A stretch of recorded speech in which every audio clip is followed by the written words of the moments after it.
The base is dropped. New edition of Soccer Down here for a Monday, August 17th. It is an overreaction Monday because there's a lot to react to in MLS, in NWSL, in the European Champions League, in the Europa League, in all the leagues in Europe. There's a lot of stuff to get to, so throw your reactions in at us on Twitter, at Soccer Down Here, on the email at Gmail, soccerdownhere@gmail, or on the Twitch pitch, twitch.tv/soccerdownhere. You can watch and join the chat room there. Let's start with the news coming out of Europe this morning. It had been rumored yesterday that this is the way it was going to go down. I don't think it is official yet because of board meetings and such, but Quique Setien is going to be gone at Barcelona. This is no surprise. And it was reported yesterday by Guillaume Balage, and it's been reported by multiple outlets in the last 20, 30 minutes that Ronald Koeman is going to be the new Barcelona manager. I've seen a 2-year deal. I've seen a 3-year deal. The reports that I saw about 2 years, and I would assume that the 3-year deal would fall into this as well, they're about to have presidential elections. So I don't think it's going to be an ironclad 2 or 3-year deal. I think it is 1 year with options going on after the new president's in place. Barcelona is not like every other club in that you have an owner who just does what they want. You have members, you have a presidential election, you have politics to deal with. So for me, Koeman, who is in charge of the Dutch national team, seems to be the safest current choice, but he's got a big thing to deal with. Honestly, he doesn't. It's down to the board to deal with the fact that reportedly, out of Spain yesterday, Lionel Messi wants to go now, not at the end of his deal next summer, but now. What does that do? What does that mean? How do you deal with it? You've got a lot of guys you need to sell because you got to balance the books. I mean, whoever comes in to run the team really doesn't have that much say. They're going to be dealing with what they're given, and there's no way they could have any clue what they're going to be given when we get to that point. Barcelona in crisis. Yeah, looking at the salary figures for folks who are there. Luis Suarez, 15 million euro a year, 13.6 million pounds. Busquets at just under 9.5 million euro. Jordi Alba just over 5 million euro. Vidal at over 8.5 million euro. Rakitic at just under 8 million euro. Dembele, 9 million. In looking at everything, much like you, I had seen a 2, which basically was a 1 year with the option for the second because of the elections. But I don't know if hazard pay is a part of this particular contract negotiation, because there's going to be a lot that Koeman has to deal with if he is in fact named, as we anticipate later in the week. But no, this is the thing, and I want this to be really clear because this always comes up here in Atlanta too. Koeman has a lot to deal with, but he doesn't have a lot of decisions to make. There's a very important difference. He is not going in with a checkbook.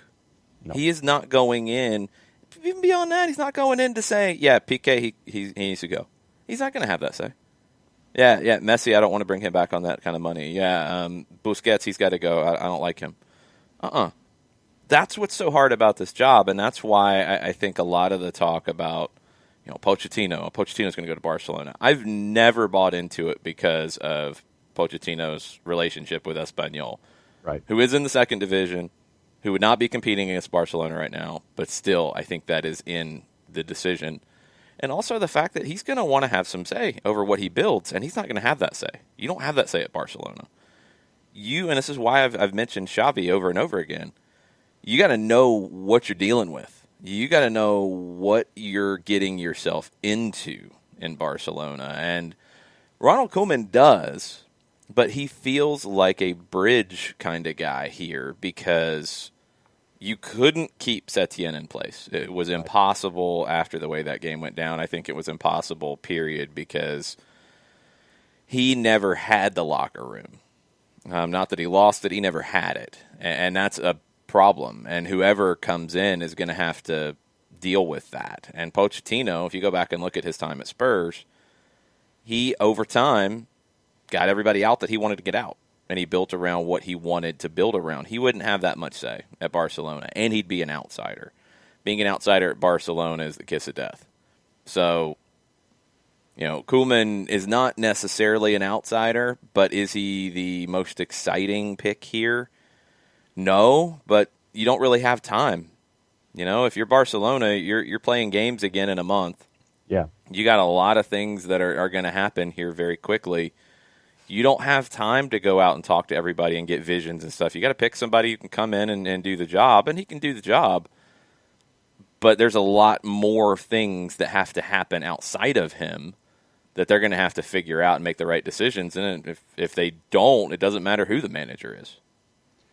Yeah, and I think that, you mentioned Koeman and a safe pick, and considering the amount of time that you have with the end of their competitions now and heading into league play, I think that, honestly, that's what you need. You need someone who can be that steadying influence for however long that individual is here. And yeah, the more that you talk it out for me, he does seem like that bridge pick to whomever would be down the line after a year plus, 2 years plus, whatever, considering the elections are in play. So,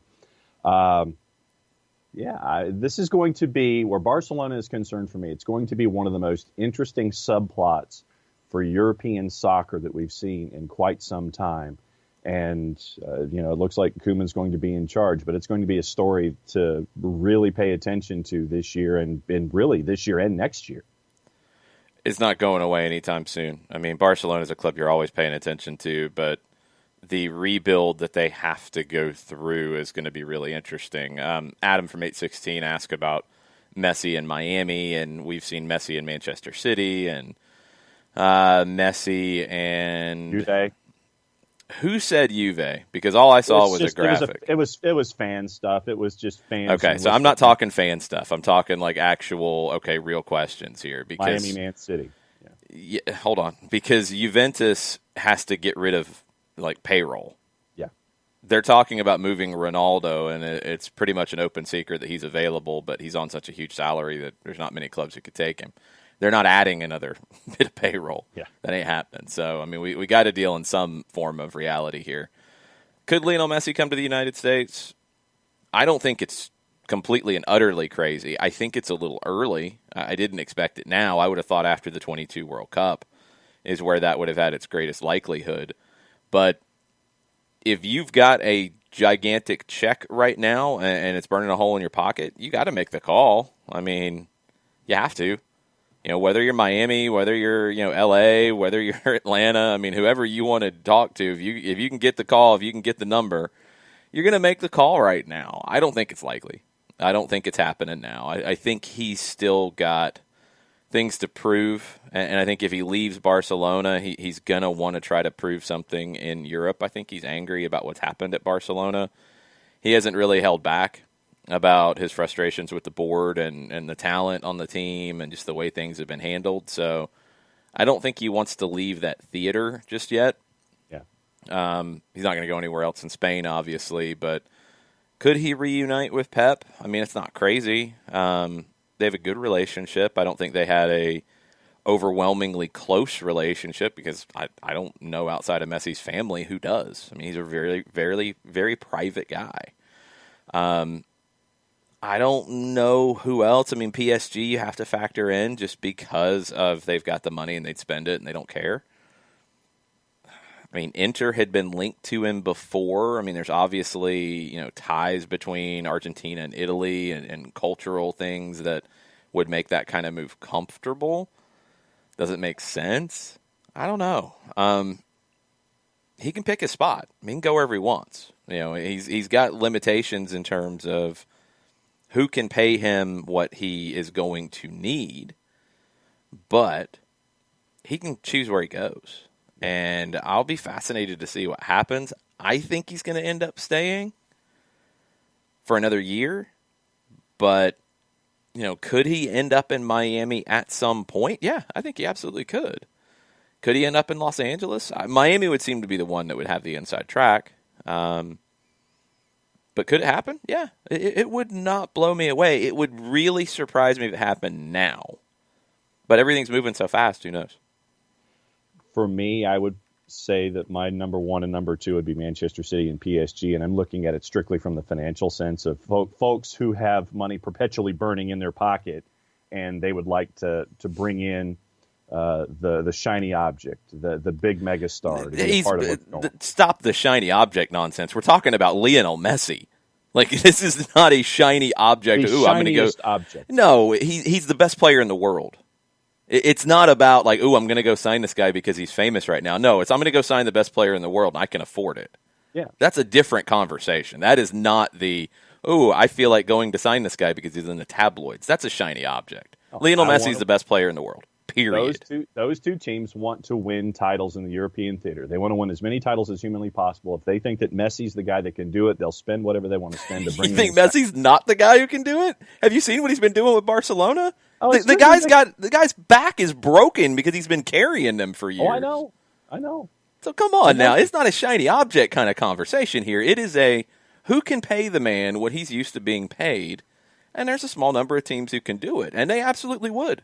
If Messi called up Manchester City and said, "Hey guys, I had fun with Pep Guardiola, and I really enjoyed it, and I think he'll get the best out of me. Make it happen."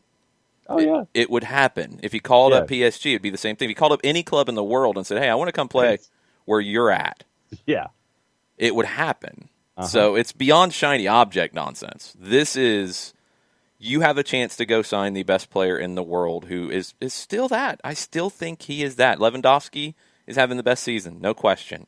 Cristiano Ronaldo, one of the best finishers we've ever seen. But a player who can make up for deficiencies in your team, there's really only one like Lionel Messi. And if he says he wants to come play in your shirt, you're going to move everything to make it happen. No doubt. No doubt about it. I mean, we saw, what's the analogy with the piano? That you're playing the piano and you're carrying it and you're walking uphill? Sure. That's pretty much what Messi was doing at Barca. Yeah. I mean, they just didn't have a complete squad, and he got them as far as he could take them. But that's not the issues at Barcelona. The issues are personal for him at Barcelona. He feels like he has been let down personally. This is a almost 20-year relationship with him in Barcelona, and he has never really looked at going elsewhere. But this is maybe one of the first times that he's not gotten what he's asked for. And, yeah, he's got say. He should. I mean, he's Lionel Messi, but he has not been, I think, unfair in requests he's made and things he's wanted from the club. And now he feels like it's been, he's been let down, and he feels like things are broken, and it might be time for him to go. So we'll see what happens. Back to the original question. Could he end up in Miami? Right now, I would say no. I wouldn't even find a juice box to put on it. But could he end up playing for Miami before his career is done? Absolutely. That would not surprise me at all. Yeah. No, I think that he's a contract away from possibly being in Miami. Not this go round, but after this go round. Maybe. It's more about the years for me. I think it's after the next World Cup. I think he wants to be at as high of a level as he possibly can for one more go-around at the World Cup, one more opportunity to try to win it with Argentina. And he doesn't care where the thing is, when it's played, whatever. If he can lift a World Cup, his legacy is complete. And that's everything to him. That is everything to him at this point, but he's got to be playing at the highest level to get there. Pacine's right, though. I mean, if MLS was ever going to MLS, if they were going to do an MLS thing here, they would, whatever it took, whatever rule changes it took to get Lionel Messi into the league, they would absolutely do it. If he said, I want to go play for the LA Galaxy, I don't care what designated players are, that's where I want to play, make it happen, they would make it happen. Mm-hmm. They would make it happen. Everybody would have 4 designated players the next day. I mean, that's how it would go. So if that call comes, you better be ready to deal with it. Mm-hmm. But I don't think it's going to come yet. I think it is a little bit down the road. I honestly think it's the 23 season is what you could look at for Lionel Messi. After that World Cup in 22, that could be it for him. Even if he plays another 2 years in Europe, finishes at the end of the 21-22 season, and then goes into training camp with Argentina, doesn't sign with a club. doesn't sign with a club, goes into training camp for that World Cup, and is as ready as he could possibly be for that tournament, that wouldn't shock me. Ricky Ricardo, absolutely, 100%. Argentina's got a million problems of their own.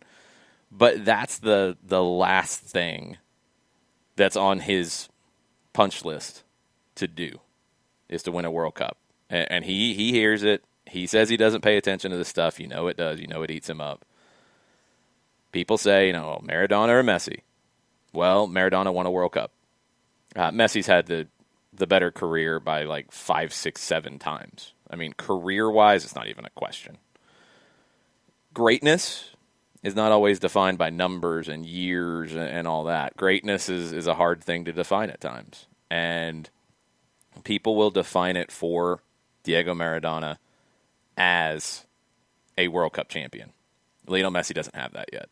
And if he gets it in 22, everything's complete. But he's going to put everything into trying to win that. It's not going to be easy, but that's what everything is going to be based on for him. And I think he's going to have to be in a top club to do that. Whether it's Barca, whether it's somebody else, he's going to have to be playing at a high level. Adam, I have not heard the latest allocation disorder podcast. I did see their tweets about it. Adam said they brought the heat on MLS owners. They've been doing this for a while. Those guys have been really pushing for MLS to spend more. So, I mean, it goes along with the same storyline that has been happening, and I don't disagree with it. I think coming into the year, I thought MLS needed to expand the salary cap more. I thought they needed to open up the door more to bigger signings. I'm not in a situation like some where it's just spend what you want, forget about salary cap. I don't think that's a reasonable move here yet. I don't think MLS is there yet. But they do have to spend more to get more, I think. I think the whole adage of you have to spend money to make money is totally accurate. And in MLS's case, I do think it's true. And I think the newer clubs that have come in don't have that burden of, we lost a bunch of money, in 10 years ago, and we're still trying to recoup. The new clubs coming in are like, this thing can explode, and we want to be part of that. Yeah. So there is a push for more spending. It wasn't quite as much as I would have liked coming into the year. But I think it's kind of, troubling. If right now you're saying you got to spend more, you got to spend more, you got to spend more, you just lost pretty much a year of revenue. Yeah. Like that's real. That happened. Borussia Dortmund is talking about we got to be careful right now. We've got to limit our spending. Like, we don't have to sell Jadon Sancho for a cut rate, but we just lost a whole bunch of money, and we need to be careful at the moment. MLS lost more in a percentage sense, and it doesn't look like they're going to get all that back anytime soon. I think the 2,000 or 3,000 people who bought tickets for the Dallas game yesterday don't really make up that much of the difference. It's a tough time to say you've got to go spend more. I do think where the opportunities are there to invest, you've got to take it. But taking shackles off right now is a really difficult conversation. I think it's unfair and unrealistic to say, just go spend more, go spend more. You got to get through this right now, and we don't know how long it's going to take. Like, that's the hardest thing about it is are you going to be back to normal opening day, week 1 in 2021 in terms of fans? I hope so. Yeah. Would I, bet my favorite juice box on it? No, I wouldn't. And it's going to be some long-lasting stuff because then you look at sponsors. Are sponsors going to be paying the same amount in 2021? Are they going to be able to? I think that's a bit of a fallacy to believe that. So even if you get people back in the building, I think you're going to have a financial hit next year as well. Hopefully not nearly as big, but it is going to happen. The TV deal, Chara points that out, and that's a really good point because MLS has been expecting a bigger TV deal to come after the 2022 season. It's still far enough off to where it's possible. I don't think they'll lose money on it because it's small to begin with. I don't think they'll have a lesser TV deal, but will they get a big increase, a game-changing increase? I think you could have before this happened, and now it's less likely. And that's what's going to drive a lot of this too. So I don't know, and I'm guessing that my vision of this is clouded by the fact I've been in a front office with minor league teams before, and I understand the difficulties of the day-to-day of bringing in enough money to keep the doors open and functioning. I've worked for a nonprofit, so I'm always going to have that in the back of my mind.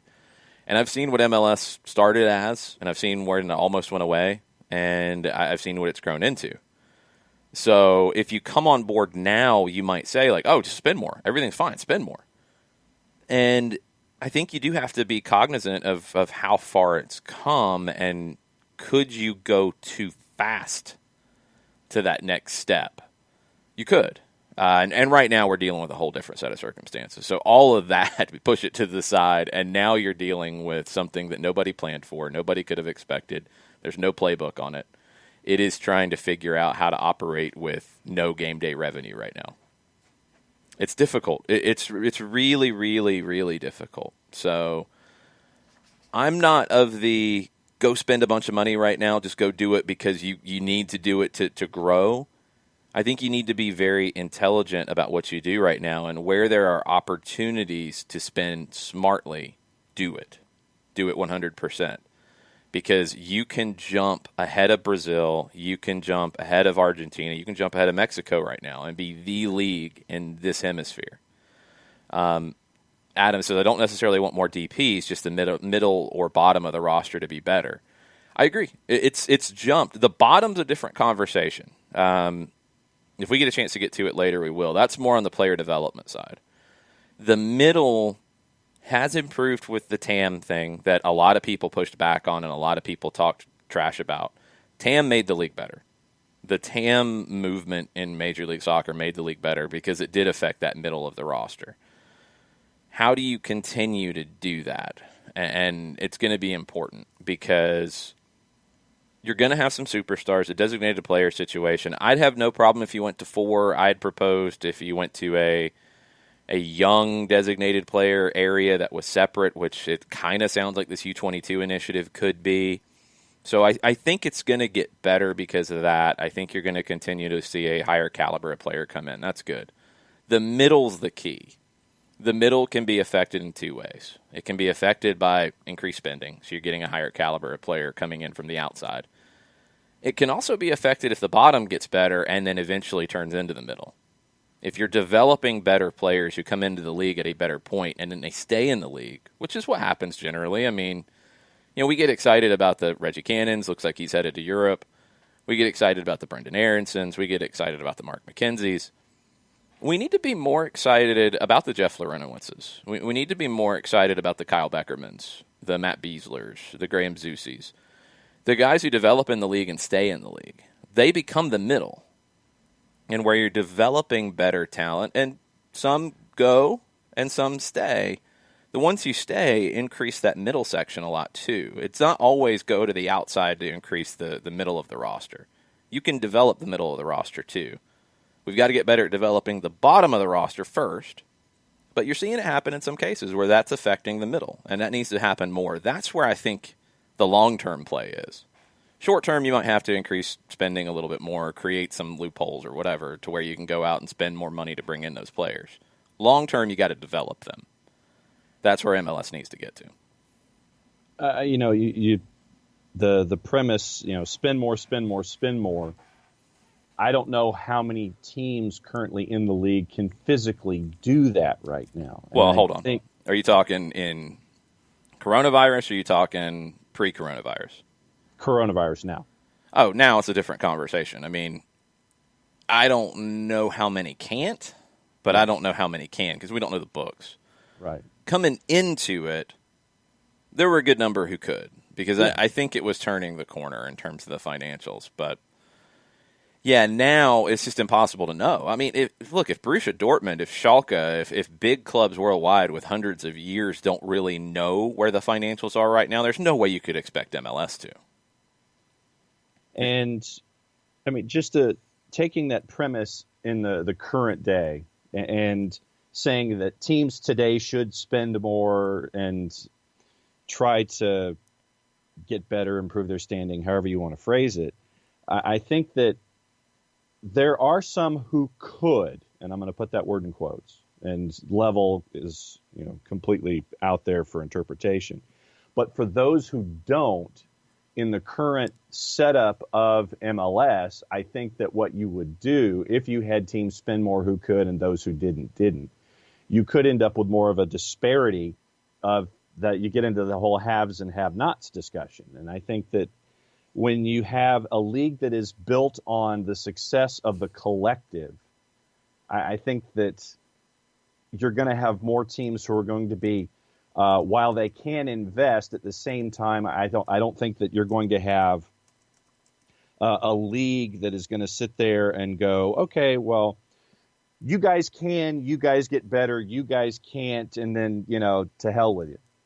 I just think that it doesn't serve the league better for the long term if you just kind of throw all the shackles off and you can spend what you want and you have folks who can just blow the doors off and open their checkbooks. I just don't think that it serves the league better if you just sit there and it's like, all right, spend what you want and we'll get back to you later.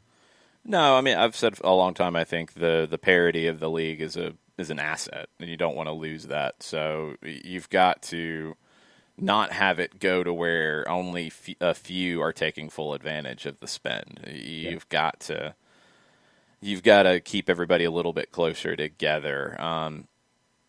There's an update on the Barcelona situation from Guillaume Balage talking about Koeman had said no to Barcelona in January. That's when they went to Quique Setien. He said since then, Koeman's had heart surgery and, obviously a pandemic, and Balage speculating that he feels this opportunity now is different for him personally than it was at that time, and that's why he's going to go ahead and accept it, it sounds like. He said he's not a typical Barcelona manager. I haven't watched his Dutch national teams. I didn't watch his time at Everton super close, so I don't know how close they are. He was part of the dream team. He does have Barcelona ties. That's going to help. He's got a big personality. That helps. Balague's where I kind of was on it, and he thinks that Koeman would be the transition to Xavi. Yeah. Koeman would be the one who would come in and clean up the mess, and then it'd be Xavi. We'll keep you posted on that if things come up and where things go, but that's what it's sounding like out of Europe at the moment. There was a question in the chat room, and I want to get to the one from Jigga Ray here in just a second, too. A question about Miguel Herrera. Piojo is on the hot seat because at Club America the seat's always hot, but they haven't come back very well, and people are already starting the Piojo out kind of campaign, which I think comes up after every loss, it seems like. If he became available, he would absolutely be on the list, and I think he's probably on the list to begin with, but if he becomes available, he goes to a different section of the list. If he's available, he'd be a massive get. He'd be an absolutely massive get, and he'd be a great thing for Atlanta United in this town. He'd be a great thing for this league. Piojo would be an amazing hire if he becomes available. I don't buy too much into the hot seat conversation because at Club America, it's just always that way. That's just how it is. So, Adam said, just talking about ways to increase the quality on the middle of the roster, he talks about Winston Reed. He says maybe no cap hit on loan deals. Each team could have 1 to 2 middle of the roster loans that don't hurt them. I guess I would look at it, maybe not quite so much that, because I think you could abuse it, but I think you could maybe find a way for by name, I don't think this is exactly how it works in the NBA, but they have like a mid-level exception. They have different things like that you can put on a player to lower their cap hit or take them off or whatever. Maybe something along those lines where you get one a year. Which is kind of like a designated player for the middle of the roster. You get to designate somebody who is maybe not a full designated player that you're paying $30 million for, but somebody that you're paying, up to $3 million for when the DP limit is 1.6 and it's going to continue to go up. They're just outside of it, but they're not over it. Maybe you can use that exception to get them to count as a non-designated player, something like that. You see what I'm saying? Like, you're going to be playing with numbers. Yeah. But can you create an element like that to do it? Yeah, you could. It'd be the new TAM, essentially. I mean, TAM was just a way to make teams invest in certain types of players. You could recreate that in a different way because the Players Union did not like TAM because TAM, they felt, was used to bring in new talent, not reward talent within the league. which is generally how it was used. It didn't have to be that way. You could have tweaked it. Now you've just put it into the cap, which makes it more open, which is fine. It's still going to be used to bring in talent, but it can be used to reward talent who plays well as well. I think you can do something that Adam's talking about. It's just manipulating roster rules to make teams spend in the middle of the roster instead of being top-heavy or just not spending in certain ways. So I'll be curious to see what they do. They'll come up with something because they did it with TAM, and they had success with TAM. I've always argued that TAM was a huge step for the league. But you're going to have to figure out new ways to continue to do that. You're going to have to be creative. So Jigga Ray's question is, are there any other leagues that you could compare MLS to when it comes to developing and retaining talent? I mean, right now, I don't know who you compare it to. I think MLS is pretty unique. I think where you want to get to, you don't want to be Argentina or Brazil.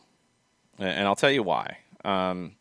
Those two leagues, once you break into the first team, and you're going to break into the first team pretty young there. They have a less of an issue with playing young players than MLS does.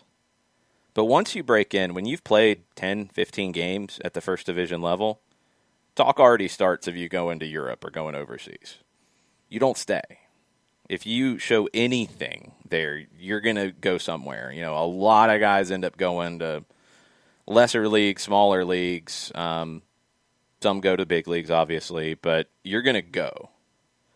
The middle group in Argentina is one of two things. Guys who just aren't good enough, period, who didn't get the opportunity to leave. And older guys who come back to the league. The Argentine league especially has a great pull for, you know, Mascherano to go back and play. De Rossi went there to play for Boca. You know, you get guys who come back on their last deal. I would never be surprised if Lionel Messi went to Newell's and played a season because he never got that opportunity to do that. Guys go back there to finish their career. Sergio Aguero will probably finish his career at Independiente. So you get that element too. So from a quality perspective, the middle of the roster, a lot of times is the players in their mid to late 30s, guys who are at the end of their career who have come home. Which is, you don't want to be in that situation. You want guys, you know, I'm thinking maybe the Netherlands is your goal here or where you want to be. Because obviously developing talent, they're great at it. They've done a great job. They play young players when it's time. We're starting to see more of that in MLS. Some guys don't make it to, you know, move on and they stay in the league and they continue to beef up the league. That's good. That's what you want. But the best players, when they get an opportunity to go, go. And I think MLS can be there because MLS has never been dependent like the Argentine league, like the Brazilian league, like the Dutch league hasn't ever really been this way, but maybe it changes after coronavirus. They've never been reliant on transfer fees to keep the doors open. And MLS, I don't think, will ever be in that situation. I think MLS will be a league that is based on ticket sales, based on TV money, based on sponsorship. The transfer money will be an element, but it won't be the only element like it is so often in Argentina. So that gives you the freedom to say no. That gives you the opportunity to say that offer's not good enough. The player's going to stay, and then you have to manage the contract, and you have to figure that out and make the right decisions because you don't want players to walk for free. But if you're not chasing the next check from a transfer deal, you're not selling guys just to sell them. You're keeping players. I think MLS can be in that situation and maybe carve out its own kind of spot. Then the flip side is, and I don't think this will happen because I don't think the TV money will get to the point where it makes this happen. You don't necessarily want to get to where England is at times and where Mexico is at times, in that Mexican players make so much money at home. In the past, it's changing a little bit now. It's been really hard for them to go. It's been really difficult for them to go to Europe because their salary is so out of whack with where they are in the standing, where their respect level is worldwide. Clubs don't want to pay them that salary, and they don't want to take a pay cut. English players are always overvalued in England. You know, like, could your average player who is making a lot of money because of the TV money in England, mid-table, middle-of-the-roster guy, Could he go play in La Liga and do really well, or go play in the Bundesliga and do really well? Maybe not. He's overvalued in England. You don't want to get to that point where the American player is overvalued here, because you do want players to go overseas and continue to develop. You're trying to walk that dance in the middle of all that. I think you're trying to walk that tightrope to where teams are motivated to sell when the time is right, but they don't feel like they have to sell just because somebody's come in with a check. And I think you need the guys, and maybe La Liga is a good example of this. I think Serie A is a really good example of this. You need the guys who come through the club and stay at the club and understand the club and live and breathe the club to raise the level of that middle group.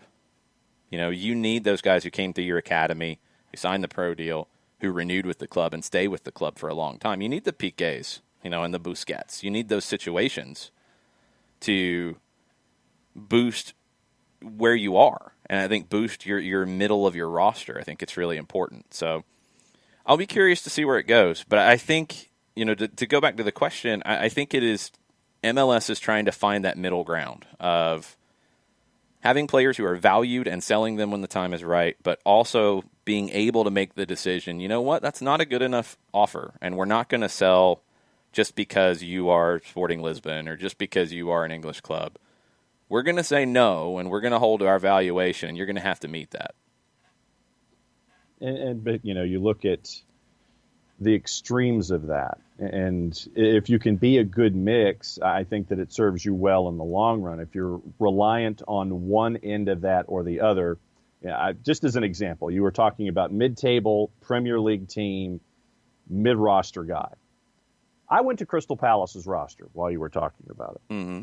And I was trying to look at the average salary of a guy who's an average guy on Crystal Palace. And you're talking about somewhere in the neighborhood of £3 million a year. And there's a lot of guys who are making £3 million a year. When your contract is up, do you go someplace else and outside of England, and are you getting that kind of money? I'm taking the pandemic away from this. I'm taking COVID-19 out of the equation.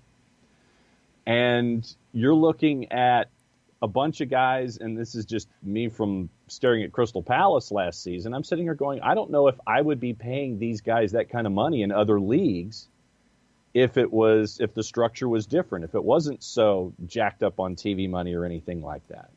And it's just, and it's obviously now it's something I'll keep an eye on when it comes to contracts on the other end of this, whenever things decide to settle down. But, I'm looking at a lot of guys here, and I'm just like, I don't know if you'd be making that kind of money elsewhere. And I think that it's just the top-heavy element of the TV contract being what it is. Oh, it's 100%. I mean, where's the money? It's in England. Yeah. That's it. Like, players are getting paid more, clubs are spending more there because they have the money to spend. So, completely. MLS will be interesting to see what the next step is. I think, big picture, you become the biggest league in this hemisphere. You're going to be able to do those things that I said. You're going to be able to keep guys that you want to keep. You're going to be able to sell guys when it's time to sell. You also have to factor in the players who want to go. You don't want to keep them if they want to go. You want to create an environment that people would want to stay in unless they're going to go to a major club, like what Joseph Martinez has found here in Atlanta. I don't think he's looking to go. If Real Madrid came in and said, we want you to come and play, different conversation. But if, your bottom of the tier La Liga team comes in, why would he leave? You want to create those situations. And I think MLS can do that if they manage this situation during the pandemic well, to bounce back faster than Brazil, bounce back faster than Argentina, bounce back faster than Mexico. Those are the three that I kind of look at that are a step ahead right now. Not a big step. It's pretty close, but a step ahead. And I think MLS can get there. As people have pointed out in the chat, it is a match week, and we haven't had one of these in a while. The opponent played last night. Kickoff, this morning, at least in our time zone. Kickoff was at 12:07 Eastern time, and I watched the first half. Couldn't make it any further. I'm glad I didn't force myself to stay up later and watch the scoreless draw. Nashville, from what I saw in that game, Nashville is a team that has made a decision to base the way that they play off not having the ball. You kind of have to make a decision up front. Are we going to be a team that wants the ball and needs the ball, or are we going to be a team that doesn't want the ball or doesn't need the ball? Or are we going to be a team that, bases everything off of what we do in possession or what we do out of possession? Nashville doesn't need the ball. They're going to get numbers behind the ball. I think defensively they were a little shaky, and there were some gaps there. Dallas couldn't exploit it. But you just look at the final numbers a little bit. You're talking about possession was 64% for Dallas, 36% for Nashville. But Nashville outshot Dallas 21-12 and had 7 shots on target to Dallas's 1. You don't have to have the ball to be effective. I feel like I argue this all the time. I am definitely in the other camp in terms of what I like generally is I like teams that want the ball. I like teams that want to play. I say if you don't want the ball, you're not necessarily wanting to play in the same way. I want the ball. I want to be able to control my own destiny. Nashville, if you're going up against a team that can keep the ball and do something with it, Nashville's got problems.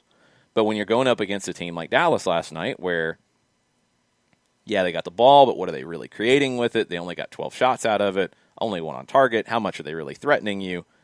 And they start to open up and commit more numbers forward and more numbers forward. Then you can counterattack into it. That's what Nashville has shown. Their counter is very good. They fielded a little bit different group last night. I mean, it primarily played in a 4-2-3-1, although it was flexible. At times, defensively, it looked like a 4-4-1-1. Very deep, very low block. Sit back, absorb that pressure, look to find Mukhtar and let him kind of pull the strings on the attack. Baji, good speed, good strength up top to hold things up. Randall Leal, very good in transition. Defensively, I thought Nashville struggled in transition. And you're kind of playing a little bit of a dance with them in some ways. When I thought Dallas looked their best was not when they just had possession. It was when Nashville did come out to attack, Dallas turned them over, and then countered. When Dallas countered the counter, Nashville was pulled apart. I mean, because you'd see when Nashville would go, you'd see McCarty, Godoy step up high. There'd be gaps between the center backs and the central mids. Andy Baba was playing right back. He's a center back, so he wasn't really giving you much going forward on that side. But Lovitz was very aggressive on the left, and so was Leal, so you could attack down that side. Nashville is playing safe. Nashville is a good enough counter team to where they can do that but still hurt you. It's not going to be easy this weekend because they're going to come in and be defensive and just make it difficult. Then they've got the pieces to do that, but still create chances going the other way. So I was impressed with Nashville in these 2 games. I was pretty impressed with Nashville in general. They're well coached. They're not going to blow you away in terms of talent. They're not going to blow you away in terms of this big, expansive game. But they're not an easy team to beat. They're going to do their thing. And in all of the time that, you and I have seen Gary Smith, we know what they are. And to see Gary in Nashville doing this with Nashville SC, I wasn't surprised. This is the Gary Smith that I've known and I've seen. It's like, all right, so it's going to be defend, take advantages of opportunities. And I've looked at Nashville and I've been impressed with them for these first 2 matches out of the blocks. And so I know in looking at Nashville, they're going to be a tough test for anybody just because of how things are structured. And, anybody that is looking at Nashville currently and didn't look at these first 2 matches, I don't know if there's going to be a level of surprise there, but there shouldn't be. And like I said, Nashville to me is going to be a tough out for anybody with the way that they're structured. Yeah, they're just going to make it difficult for you to break them down. But you can catch them. When they do come out to play, they don't transition defensively back very well at all. And that's where you can really hurt them. I think that's something Atlanta can do well. But you got to have some patience. Got to have some big-time patience. Dallas has been disappointing because Dallas feels like a team that you should be getting more out of than no goals in 2 games at home. And really in the second one, just not looking all that threatening. Dallas, I have some serious questions about what's up with them.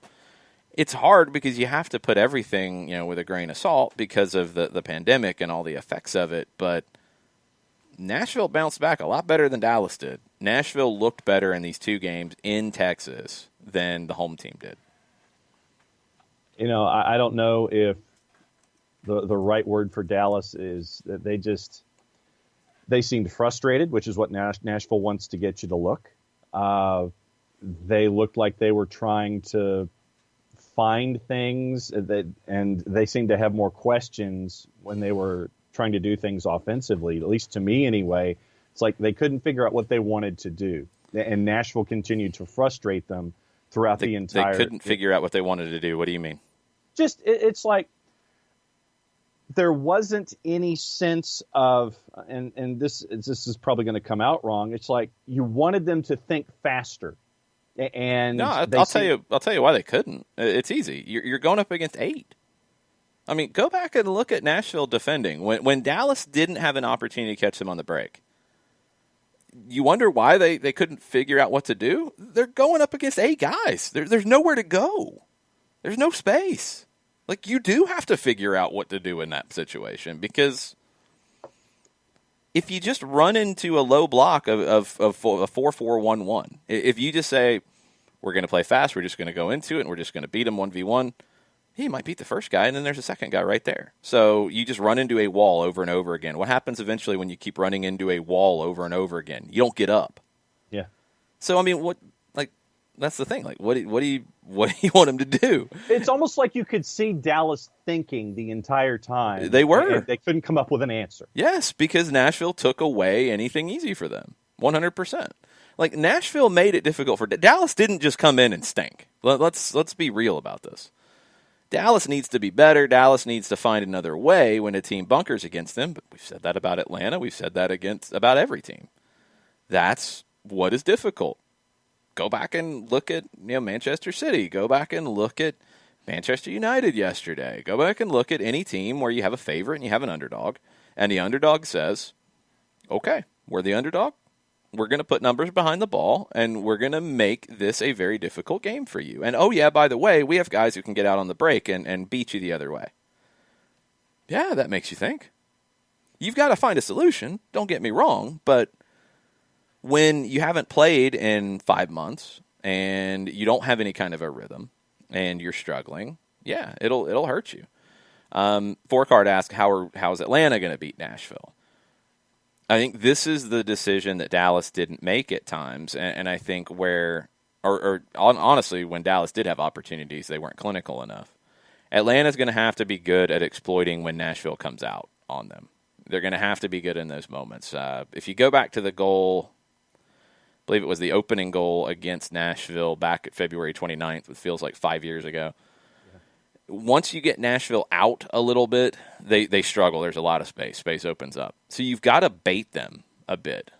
And it's something that Dallas didn't really do a good job of. And it's a hard switch to play if you're a team that says we want the ball and we want to be this team. We've seen Atlanta do this over the years. And I've always seen people fly off the handle about it until it works. When you see Atlanta switch sides in terms of their attack, when they switch the field in the attack, when they come backwards to then go forwards on the other side, or just come backwards to go forwards even on the same side. The whole point there is if a team is playing that 4-4-1-1, and let's say Atlanta plays that. Forecard, it's not that simple. I'm getting there. Because you can't just say we're going to be a counter team if the other team doesn't want to play. Then you just stare at each other for 90 minutes. You've got to draw them out. And this is something Atlanta has done well under both Tata Martino and Frank DeBoer. When a team wants to sit in a low block against you, you got to get them out of that block. And if they're only going to give you 5 opportunities in a game, you got to threaten on those 5. But if you can get them out, and the way you're going to get them out is not playing on the edge of the final third where they're in their low block and that's it. It's playing back at times and playing side to side and giving them that bait. Think to the Geico commercial with the guy hanging the dollar out. I'm saying, oh, you want a dollar? You want a dollar? Hey, you want the ball? You want the ball? You want the ball? Come on. You want the ball? Oh, you missed it. My bad. Sorry. And we're going the other way. You got to create those opportunities to open the space up because there's space to be opened up. Dax McCarty and Anibal Godoy are both really good holding midfielders. Neither one is exactly going to light the turf on fire with their speed. You get them pulled out, then you're running at Zimmerman and Romney. You like your odds. You get Lovitz pulled out on the left side. You attack behind him. You like your odds. Romney coming out to play as a left back is not easy for him. Randall Leal last night did a really good job defensively. You've got to attack when they go. You've got to try to pull Nashville apart. But you've got to have some patience. I think you've got to get them out of their low block. Leon is a good one, Ragamuffin, that mentions here because, yes, you've got to be quicker than that. You've got to be able to hit them on the break when you have the opportunity. It kind of helps when you have a guy who could be the fastest player in the league, possibly making his debut this weekend in Jurgen Damm. That is a game-breaking kind of thing to have in your pocket because especially on that right side, against Lovitz and Leal, and I would assume that Gary Smith is going to be very clear with Daniel Lovitz. Don't be stupid in going forward. Pick your moments because he will run past you before you even see him. That's going to limit Nashville going forward. That's going to limit them on the break, which will help you. But it will condense the space a little bit. You've got to create those opportunities. You've got to manufacture opportunities. Sometimes you've got to get away from being the 64% possession team in this game like Dallas was. And at times you've got to pick opportunities to give Nashville the ball and say, okay, what are you going to do? Because you're going to come out. And when you come out, we have to turn you over. I think Nashville, where you can exploit them, is in transition because they transition well from defense to offense. They do not transition well from offense to defense. They don't do it well at all. And yeah, Ragamuffin and Ricky Ricardo are going back and forth. I don't think Nashville plays a high line either because I don't think they have the speed to. I think they will sit low in a low block. They're going to try to hurt you with Baji, with Mukhtar, with Leal getting out on the run. Potentially Akam, potentially Dunladi. You've got other options off the bench. They're going to try to hurt you with speed going, but not numbers going. They're going to sit low, and that's going to be difficult. It won't be easy. Nashville, look, what have they conceded this year? No goals to Dallas in 2. They gave up 2 goals to Atlanta. They gave up 1 goal to Portland. They're a good defensive team. They're very solid. They're not spectacular, but they are solid. Won't be easy. You've got to pull them apart. That's where Pitti, that's where Barco come into play.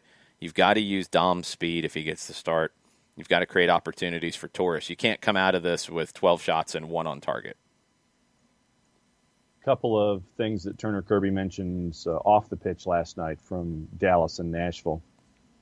He says, I don't care what your thoughts about fans in the stands are. Whoever is left at this game when it's over deserves tickets to every single game the rest of the season. Heck, make them the only people that can come to games.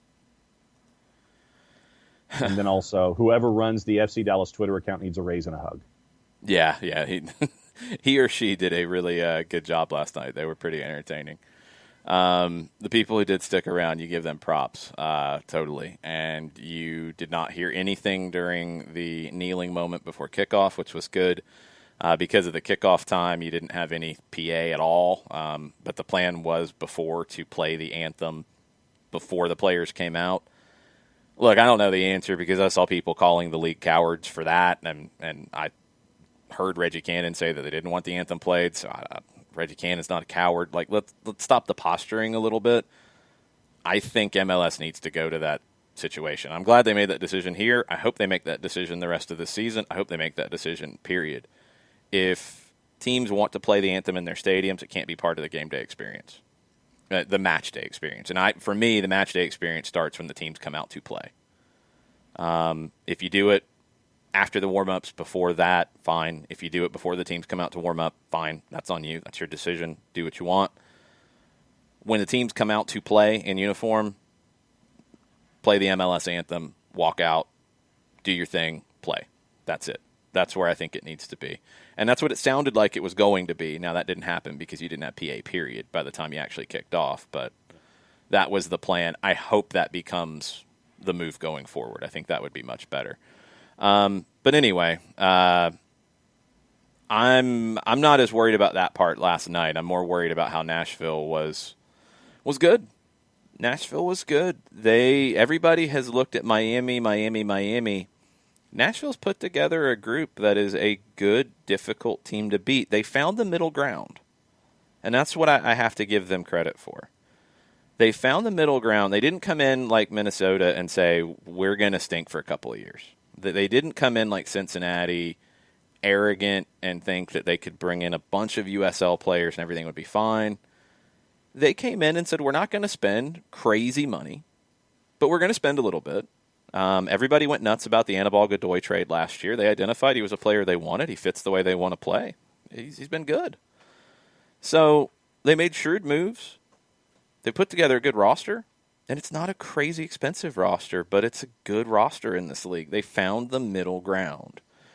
I do think long-term, and there were some questions in the chat about this, do you need to be a more attacking team to keep fans? Do you need to be more exciting to keep fans? You can be an exciting counter-attacking team. You can. I do think they're going to need more goals, more wins to keep fans engaged, absolutely. But I don't think the expectations are like they were here. I don't think the expectations are like they are most places. I think there's a honeymoon period there, a real one. Yeah. If we're having this conversation next year at the end of the season about, they really can't get forward and attack, they're just not good enough, et cetera, then we're having a different conversation about this. But if you build from here, you're fine. You're completely fine. I like what Nashville's done, and it's going to be a tough out. On the Twitters this morning, we have Michael Bucklew with a question for you about the coaching list. We have some stuff about Atlanta United 2. We have some stuff. Do the Michael joke, because it's not really about the coaching list. Okay. It's a joke. I hope you know it's a joke.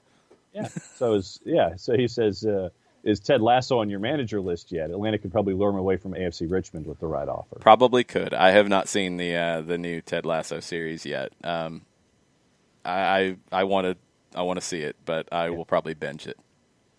And if you do Ted Lasso as a hashtag, he has his own emoji that is a headshot, apparently. So, jeez.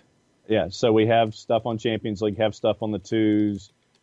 Chris Ashley with a plug for the weekend and what happened locally. And Bartimus Prime, it says, good morning to the second or third cup of coffee I'm going to desperately need. Yeah. So far I'm okay. I'm still on Coke Energy number 1, but later on it might get rough. Tafka, in our discussion toward the tail end of hour number 1, says, Houston was immensely enjoyable against LAFC. Counterattacking can be super entertaining if you're good at it. Yep. Counterattacking can be really good. It's a great equalizer. Again, Nashville, on paper, attacking talent.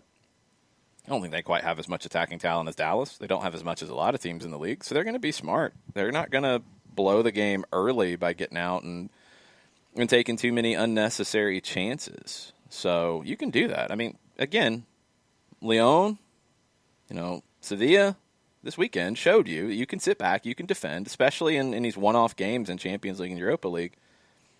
Defend, look to get out on the break, get a team frustrated, go hurt them that way. Can happen. People are killing Pep Guardiola for tactics and that. He explained it after the game. I thought it was kind of a no-brainer. And this is something to keep in mind with Nashville.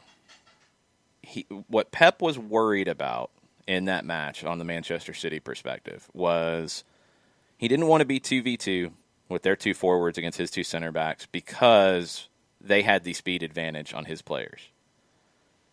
He felt like he needed a third center back. Everybody ripped him like, oh, why do you play 3 center backs? That's stupid. One, and people tried to insinuate that the team wasn't prepared to play in that.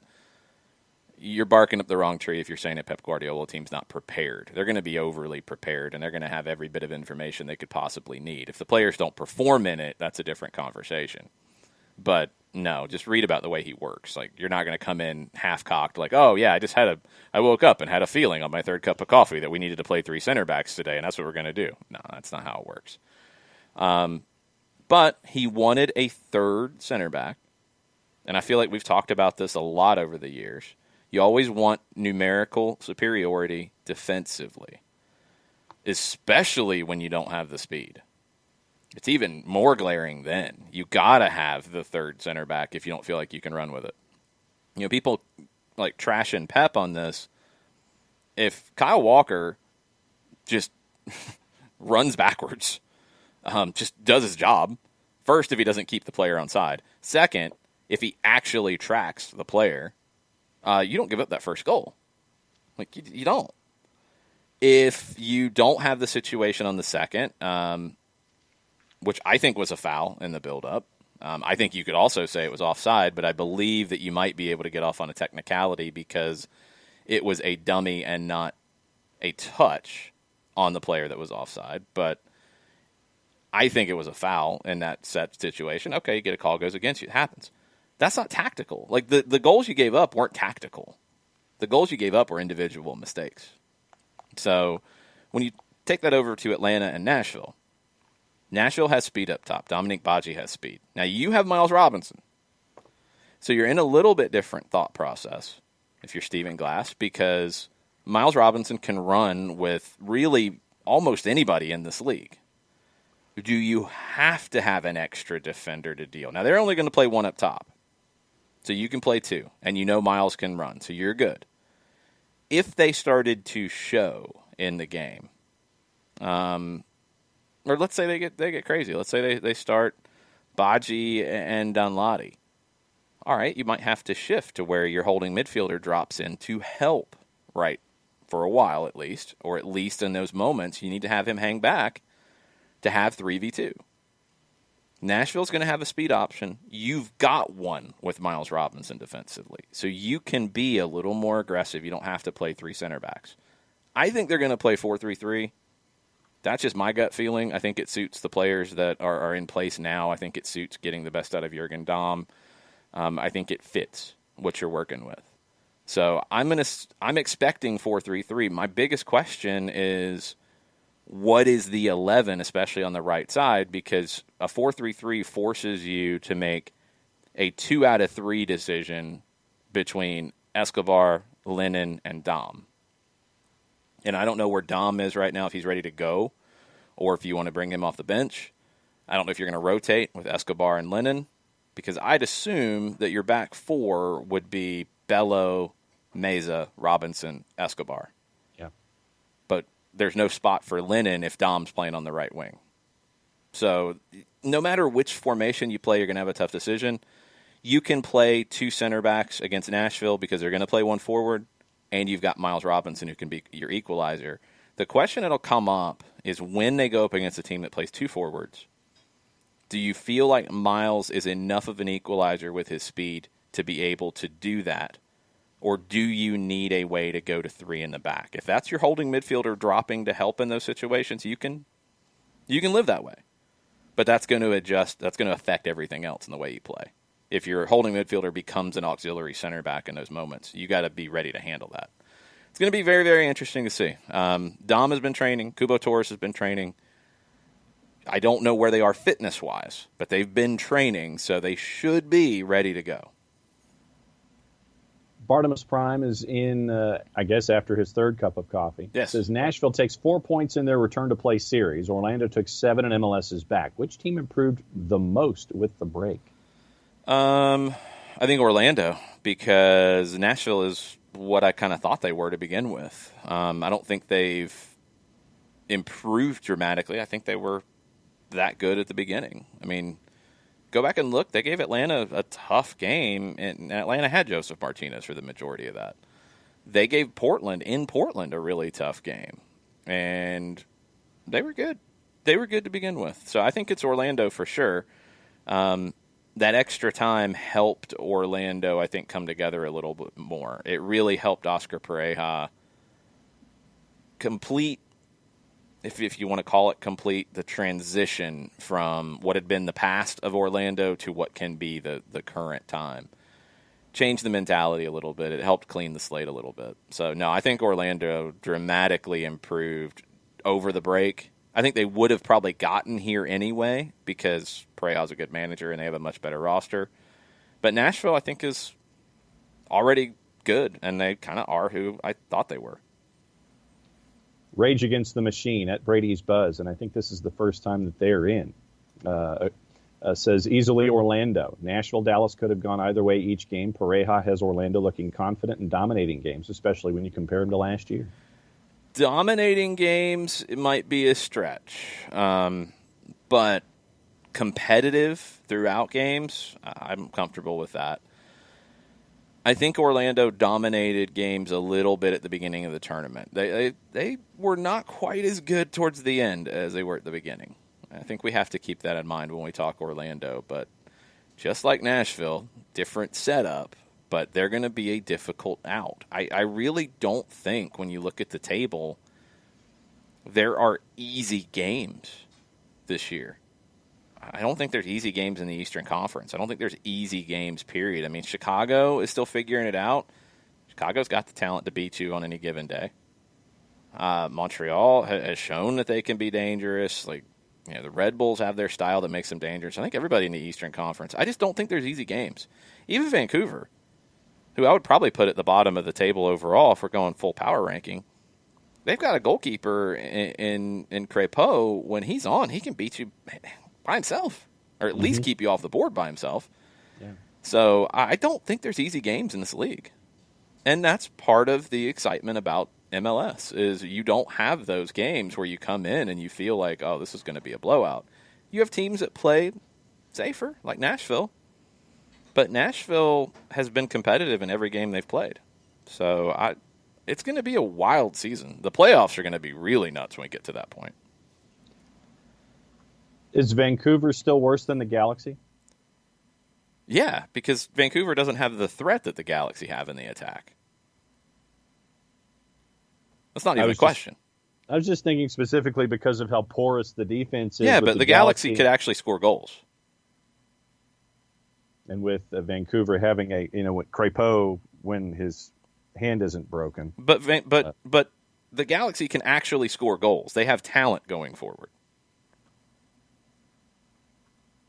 All right. Just thought I would ask. I thought I'd put that out there. But they do. Like, who are you comparing Christian Pavone and Chicharito to on the Vancouver roster? Nobody. That's what I'm saying. Like, is it performing? That's a different question. But if I'm comparing the two in terms of which one worries me the most, give me Vancouver every game out of 10. Like, I'll play them over and over again because I feel like Crépeau can't have the game of his life every single game, and I don't think they hurt you going forward. The Galaxy can hurt you going forward. You're going to get goals against them, but they can win some shootouts. I don't think either one's a title contender. Don't get me wrong. Just because I say that the Galaxy are better than Vancouver doesn't mean that the Galaxy are better than many teams in the West. But I'll take the team that actually has a threat to find the goal occasionally versus the team that can only defend. Tafka, after your discussion about the possibilities with the starting 11, he says, I think you'll see Lennon against teams that predictably choose to bunker, primarily because Dom's primary asset, super speed, is not as effective against a bunker. I completely and utterly disagree, because you want to get them out of the bunker. If you just say, Lennon's a speed guy too, if you just say you can't play Dom against teams that bunker, no. He's what can help you in those games, because they're not, like, this is not going to be a high school game where Nashville's backline stands on the edge of their 18 and doesn't move. That's not going to happen. They're going to come up, especially when they're playing in your half. You want them to do that. And then you want to hit that ball over the top, and that's where Jurgen Damm becomes really, really important. So, no, I disagree with the premise, just because they're not literally going to stand back and give you no space. They can't do that. You need Dom to take advantage of the times when they come. And if it's 3 times in a game, his speed is good enough to break that open those 3 times, and you will take those 3 opportunities. So, yeah, I think he's a need against the bunker more than a liability. And Tofka wrapped up his point by saying, and that was only if Lennon can prove his passing and delivery of the final ball is better than Dom's. I think you're too hung up on a team that's just going to be crossing from the right side. I don't think Atlanta's just going to be built on crossing. I really don't. I don't think they should be. I want Dom to be able to get in behind and run to goal. And that's where I think he can be dangerous in this league. Either one, I mean, you need a certain level of final delivery in the final third, absolutely. But Dom can go to goal more than Lennon. I'm not saying like one's good, one's bad. That's really the question. Is in a 4-3-3, you're going to have to sacrifice somewhere, just like you did in a 3-4-3, just like you would in a 3-5-2, just like you would in any shape, because you have a lot of talent in this team. You're going to have somebody on the bench that in a lot of teams would be starting. If that's Dom, if that's Lennon, if that's Escobar, whatever, you're going to have to do that sometimes. So we will see how that gets handled, and it could be a little bit of riding the hot hand because you're going to be pushed every day in training. Now, right now, you're not going to be playing a lot of stuff in training because you're going to be recovering and then going again. But, yeah, it's going to be competitive for playing time, and when players don't perform, they're going to get bumped, and somebody else is going to come in and try to take that spot and keep it. We had a couple of transactions of the minor variety this morning in MLS already, plus some brief news out of Cincinnati as well, so we can get into that as the show goes on. Well, hold on one second. Holding. What are your transactions? FC Cincinnati acquired an international roster slot for the 2020 season by trading Kekuta Mane to the New England Revolution. The international roster slot is available through the end of this calendar year. Mane made 29 appearances, 16 starts, 4 goals, 3 assists since 2019. He's never quite put it together. International slot for him is a little more than I thought you might have got. And the New England Revolution continues to be busy this morning by adding midfielder Tommy McNamara from the Houston Dynamo. And they acquire McNamara and $175,000 in allocation money in exchange for Wilfred Zahibo and a 2020 international roster slot. Oh, your ordering is funny. You went with McNamara, a little bit of a journeyman, as the headline over Zahibo, who was an all-star in 2018. Sorry, I'm reading the headline off of the release from New England. That's the only reason that it came out that way. Well, of course, because New England's talking about who they got. Okay, that makes more sense. Zahibo's been in and out of that team. It's been really weird. I thought he had an issue with Brad Friedel, but maybe there's more of an issue in general. I like Zahibo. I think he's a good player for them, but they've got options in the holding midfield. So you had an extra player, you can make this move. McNamara comes in as a little bit of your temporary Carlos Heel replacement because he's going to be out for a while. There's talk that he could be back before the season's over. So McNamara is a stopgap potentially. You get Mane with speed out wide. We know Bruce Arena teams want to use speed out wide, but now he's got a couple different options because we've seen Gustavo Bo play as a number 10 behind Buxa. I think you want Gustavo Bo up in the forward line. I think you'd like to play 2 up top. Or if Bo drops off a little bit, that's fine, but you don't want him dropping all the way into midfield. Thought in the playoff game against Atlanta last year, Bo playing as the 10 really helped you a lot because he was further away from goal. He scares me in the final third, going to goal, more so than he does in terms of setting plays up. So McNamara can fill that role. And then you could play 2 up top if you want. And I think that could be their best fit. You've got Scott Caldwell, who can play more in the holding midfield, which I like. I think Caldwell's a good player, kind of was pushed out because of Zahibo, so now that's opened up the door for him. On the Houston side, you get the number 6 that they've probably needed in Zahibo, and McNamara was surplus for them. So move that makes sense. I mean, as you kind of reorder these teams a little bit, it makes total sense. I think you'll see some more moves like that with pieces moving who are not valued in one place but could be more valuable to another team. We'll see some things like that. ATL Leone or AT Leone asked about Adama Diomande. I think we mentioned it in passing. He has left LAFC, mutual consent on terminating his contract. Sounds like family issues, but it also sounds like maybe it's related to him having to leave the team late last year. I don't know if that was ever truly defined as to what was going on there, if it was substance abuse, if it was treatment or what, or if it was family situations, which I'm kind of leaning to the latter, but we don't know, and obviously it's none of our real business. But that's what's pulled him away. I think this time especially, dealing with a pandemic, things change, priorities change. For guys who are here from other countries, there could easily be a pull to want to be closer to home, closer to family, especially if there's situations that you need to attend to or you need help attending to yourself. So it's a shame for LAFC because he's been a good player for them, maybe for about 12 months or so. But I think he was kind of losing that spot even before he left the team last year. He wasn't exactly what Bob Bradley wanted and needed, and now you've brought in Bradley Wright Phillips. So LAFC will be fine. Now they need a backup because BWP was going to be the backup. Now you need a backup. But Diomande, you just hope everything's good. You know, he's been a good professional in this league. Loved his personality. Loved what he brought to LAFC. You just hope everything's good for him and his family, and he does what he needs to do right now. And then one other note from Morning Gwen. One other note from Pat Brennan of the Cincinnati Enquirer. FC Cincinnati says there will not be spectators for the next 3 matches at Nippert Stadium. Yeah, I think with some of the reaction that we've seen to the Big Ten and college football and people saying, well, you canceled too early, why'd you cancel now? MLS as a whole has been kind of methodical in dealing with this. I mean, even to the point that we know the next 6 games, but we don't know the rest of the schedule. Teams doing this makes total sense. You know, like, do you need to come out now and say there won't be fans the rest of the year? When you don't know what the rest of the games are. No, you don't. Do I think there probably won't be fans the rest of the year? In a lot of situations, yeah, I do.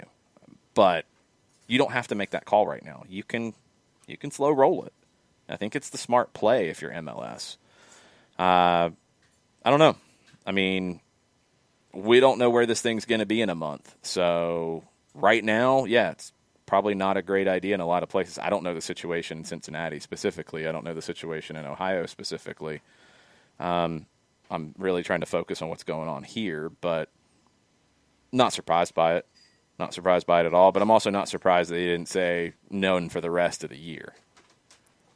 ATL Leone, sorry. Thank you. I'm responding to something here. I'm not responding to you, John. You hold your horses. I'm responding because I saw AT Leone. I looked at it. I was like, is it AT Leone? Is it ATL Leone? What is it? There's only one L. Ah! But I thought it was ATL Leone. So, okay, I had it right. Cool. Hi. You can let your horses go now. Okay, just real quick. Brennan says previously the club had ruled out spectators for only the Friday match against DC United, and now they've added the August 29th match against Columbus and the September 1st game with Chicago Fire. Matt Wagner asked if we've heard updates on fans in Miami and Orlando and Nashville. Last I saw about Orlando was that they had submitted a plan for fans, but it has not been approved yet, and that's dealing with the local health department and such. I have not seen anything specifically about Miami or Nashville. And I'm assuming because John put his pen in his mouth, which is gross, that he is trying to type. You're pointing to the cap? What does that mean? That it's not gross? It means that it wasn't the other end that was going into my mouth. Well, no, I didn't say you had the part that writes in your mouth. Like that's not what the pen was in your mouth. Yeah. That's gross. I'm Well, not a pen chewer. I'm not a pen chewer either, but the thing is, though, with the desk here in Office HD, it's at an angle. And knowing me, if I put the pen down, it's going to slide off, and then you get me out of camera range, and it just turns into mass hysteria, dogs and cats living together as I try to find a pin as I drop out of camera shot. Total shenanigans.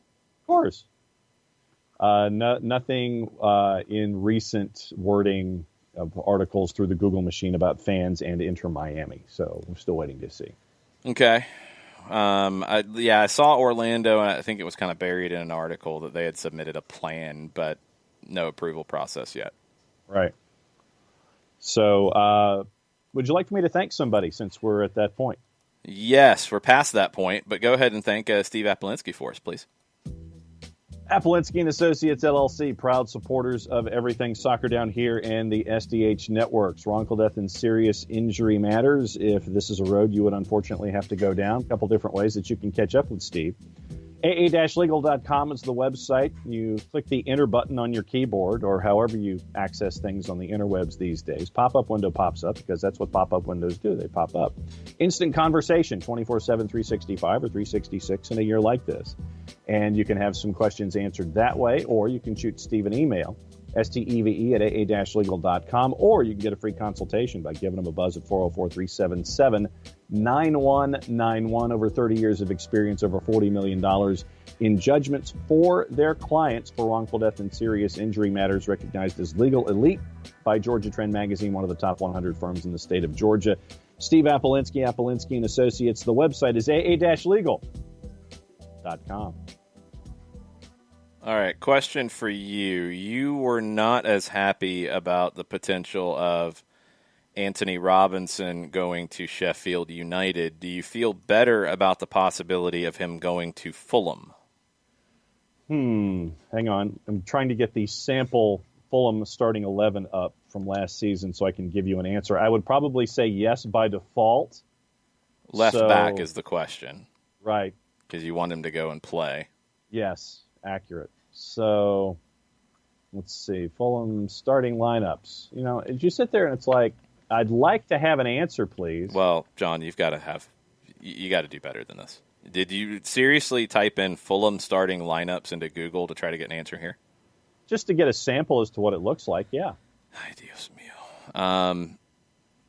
You need to use my good friends, who I would love to get to sponsor the show, whoscored.com. Because you could have been there in 2 clicks and looked at their seasonal formation summary and looked at the left side and saw that Joe Bryan, 26 years old, played 46 matches last season, had 3 goals and 7 assists, and was their second best player. The king of Wembley Stadium, Joe Bryan. That's who you're competing with if you're Anthony Robinson going to Fulham. I do not like that. No. I don't either. So I think you're 2 for 2. I think you're far worse here because, I mean, unless Fulham is not bringing back Joe Bryan or feels like he's not good enough for the Premier League, you're going to be going into a spot where you're going to be the backup. Yeah. And I think Robinson's better than that. So I do too. We'll see. Yeah. 1.9 million pounds is what that deal's sounding like. I don't think that's a good move for the national team or for Robinson's development. Couple other bits of news around the world before we get back into the Twitter. So if you have overreactions on an Overreaction Monday, tweet at us at Soccer Down Here. Throw them in the chat room. We'll try to get to all that before we finish up. I've seen a few questions come in the chat and haven't been able to get to them. So hold them for a second. Throw them in when we get to that point, and we will clean all that up. Last night, this was tweeted by the president of the El Matador supporters group in Dallas, said that Reggie Cannon told them, reportedly, allegedly, that he's pretty much going to Europe. Looks like he'll be sold. Those rumors really started to heat up over the weekend. He joked that he needed to learn French. He had been specifically mentioned to Barnsley as a club, but have not heard anything beyond that. So keep an eye on Reggie Cannon, probably going to Europe as soon as possible. We've mentioned Cecilio Dominguez before. That's Austin's target right now. In Independiente is where Dominguez is at. They owe a lot of players money right now. They can't pay their bills. Independiente's even said that a deal is done, and a transfer fee is $4 million. Dominguez's agent has denied that. The agent, Diego Cerati, is the agent of Rodney Redes, who became Austin's first signing, so you've got a relationship there. They would sign Dominguez and then loan him, obviously, for 6 months before he came in January. Independiente doesn't want him on loan. It's possible he could go to one of his former clubs in Paraguay for 6 months. They are playing right now. They were the first league back in South America. Keep an eye on that deal getting done, Cecilio Dominguez. We've talked about New England. I mentioned Carlos Heel. He had surgery on his left Achilles tendon, out 3 to 5 months. It's 3. Yeah, he could be back before the end of the season or into the playoffs potentially. But he's going to be out for a while. I think that's why you went and got Tommy McNamara. That's a good pickup to go grab. Something we're working on to have more information on, another one here in the States. NISA has reached an affiliation agreement with the Gulf Coast Premier League. We've had the GCPL on before. Now, they've had some teams kind of come and go, as a lot of these leagues do. But the GCPL has felt like maybe they've turned a corner a little bit, where you've got a couple teams that played in the NISA Independent Cup. You've got a couple teams that have played in the Open Cup and qualified. This partnership is a very interesting one, and we are efforting to try to get some more on it from both sides. Tuesday afternoon, we will catch up with GCPL President Jeremy Paklemba, and so that interview will be on later on this week. All right. Big news yesterday in the NWSL, maybe not quite as big as it looked on the surface. Rose Lavelle's rights were traded from Washington to OL Reign, but OL Reign in their statement made it clear that she's going to Europe. And it sounds like the Manchester City deal is done. Jeff Kassouf had a piece over at Equalizer Soccer about how complicated these things are. Washington Spirit don't get anything for that deal. Nothing. The transfer is negotiated between U.S. Soccer and Manchester City, which is kind of crap. I mean, there's just really no way around it. It's kind of a crappy situation. So Washington got something out of it by making the trade for her rights. And Jigaresa, I can't believe they made that trade. I think for OL Reign, they're betting on the fact that Lavelle will come back into the league, so you got her rights. I thought maybe it opened the door for her to go to Lyon instead of Manchester City, but it doesn't sound like it. It's from Washington's perspective, at least they got something out of it. Yeah. Just the NWSL stuff with the national team players being signed to the federation and them controlling where players go, and now you've got 2 national team players in Europe, and in 2021, reportedly, the CBA only allows for 3. So is one more going to go, and which one? And are there going to be others who could have went but don't because of that? I mean, that stuff is just way too weird and ridiculous, and it's not good at all for making these situations done. For getting these situations done. Did the Lavelle stuff get announced this morning with her Manchester City? Have not seen anything with Manchester City yet. Yeah, I haven't seen it go official, but by all accounts, the deal is done. Mentioned Borussia Dortmund and their losses, £45 million loss for the year. One of the quotes from their press conference was the transfer market has completely collapsed because of COVID-19. They also said about Jadon Sancho, we weren't in a situation where we had to sell at any cost. I think maybe next summer they'll be in a position to make more money. So that's an interesting play for them. They can afford to wait. It's the first time in a long time that Dortmund's lost money. And one other element, the pay cut that the players agreed to in March, it's valid through the end of the year or until full capacity is allowed, which probably won't happen before the end of the year in Germany. They won't have fans in the stands until the beginning of November at least. It can't be revisited until then. Looks like Pedro's signing with Roma should be made official at any point. It could have been made official by now. He is, now that the team ownership has transferred, they can get that deal done. He was in Rome, I think, to do medical stuff. So Pedro going to Roma, done. Looks like Roma is going to try to get Chris Smalling on a permanent after he had a really good year for them on loan from Manchester United. Now that all those things are in place, we'll see Roma start to get busy. We've mentioned a lot about Barcelona. I'm sure we'll talk more about it on Soccer Over There tonight. I thought this quote was really, really interesting. I watched the Q&A that Guillaume Balague had yesterday, and there was a lot about Barca, obviously, but a lot about Philippe Coutinho and where things stand there, and they just can't find anywhere for him to go. They just can't find anywhere for him to go at all. And the quote from Sigue Rodriguez that I found this morning, he works for Cadena Ser in Barcelona. he said the Coutinho theme, and I think he's talking about the saga, like the Coutinho saga shows that everything Bartomeu, who's the president of the club, everything that Bartomeu does turns into ish. Different word. There are players who have given their all to Barca, but it's time to leave. Barca is the Titanic, and we hope that Messi is not Leonardo DiCaprio. That's the line right there. Mr. Fantastic asked about a possible chance of him coming to MLS, and we talked about it earlier. I mean, is it possible? Yeah. I don't think it's likely until 23. I really don't. I think he does everything possible to be at as high of a level for that World Cup. So that's 2 more years in Europe. Do you want him in 23? Probably. But, when you get to this age, you're watching every year. He's 33 now, right? Yes. Do you want him at 35 going on 36? Possibly. Very, very possibly. But you got to see. I'm surprised Alex Basine has not been jumping up and down in the chat room. There are reports out of Sky Sports in England that Bellegraph Nova Group, backed by Singapore, is a company that claims it's held talks with Newcastle over the possible takeover of the club. They're headquartered in Paris. Negotiations were at an advanced stage. The group was willing to, quote, massively contribute, unquote, to the club's development. A statement from the group said Bellegraph Nova Group's founders already provided a LOI, letter of intent, as well as a proof of funds on August 10th. In addition to the engagement to the Newcastle Football Club and community, Bellegraph Nova Group enlisted help of England captain Alan Shearer and former player Michael Chopra.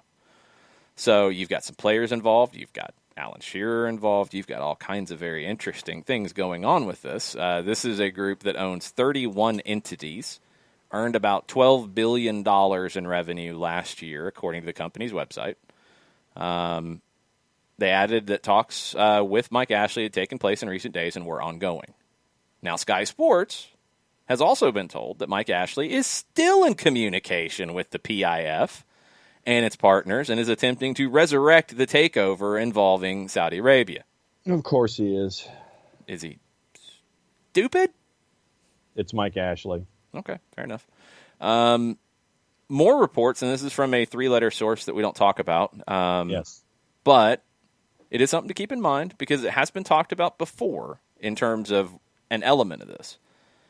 Pep Guardiola has 1 more year on his deal at Manchester City. If they don't come to terms on a new deal, and maybe we're having a different conversation now as opposed to if they had gotten to the semifinals. If they don't come to a new deal with Pep, Manchester City reportedly is lining up Mauricio Pochettino as a replacement. Reportedly. This is why I think Pochettino to Atlanta, you can put those dreams, you can dash those dreams. They're done. He's being linked at Barca, but it looks like they're going to go Koeman. He could be the next one, though, or Xavi could be the next one. He could be Manchester City if Guardiola doesn't stay. Guardiola stayed at City longer than he stayed anywhere.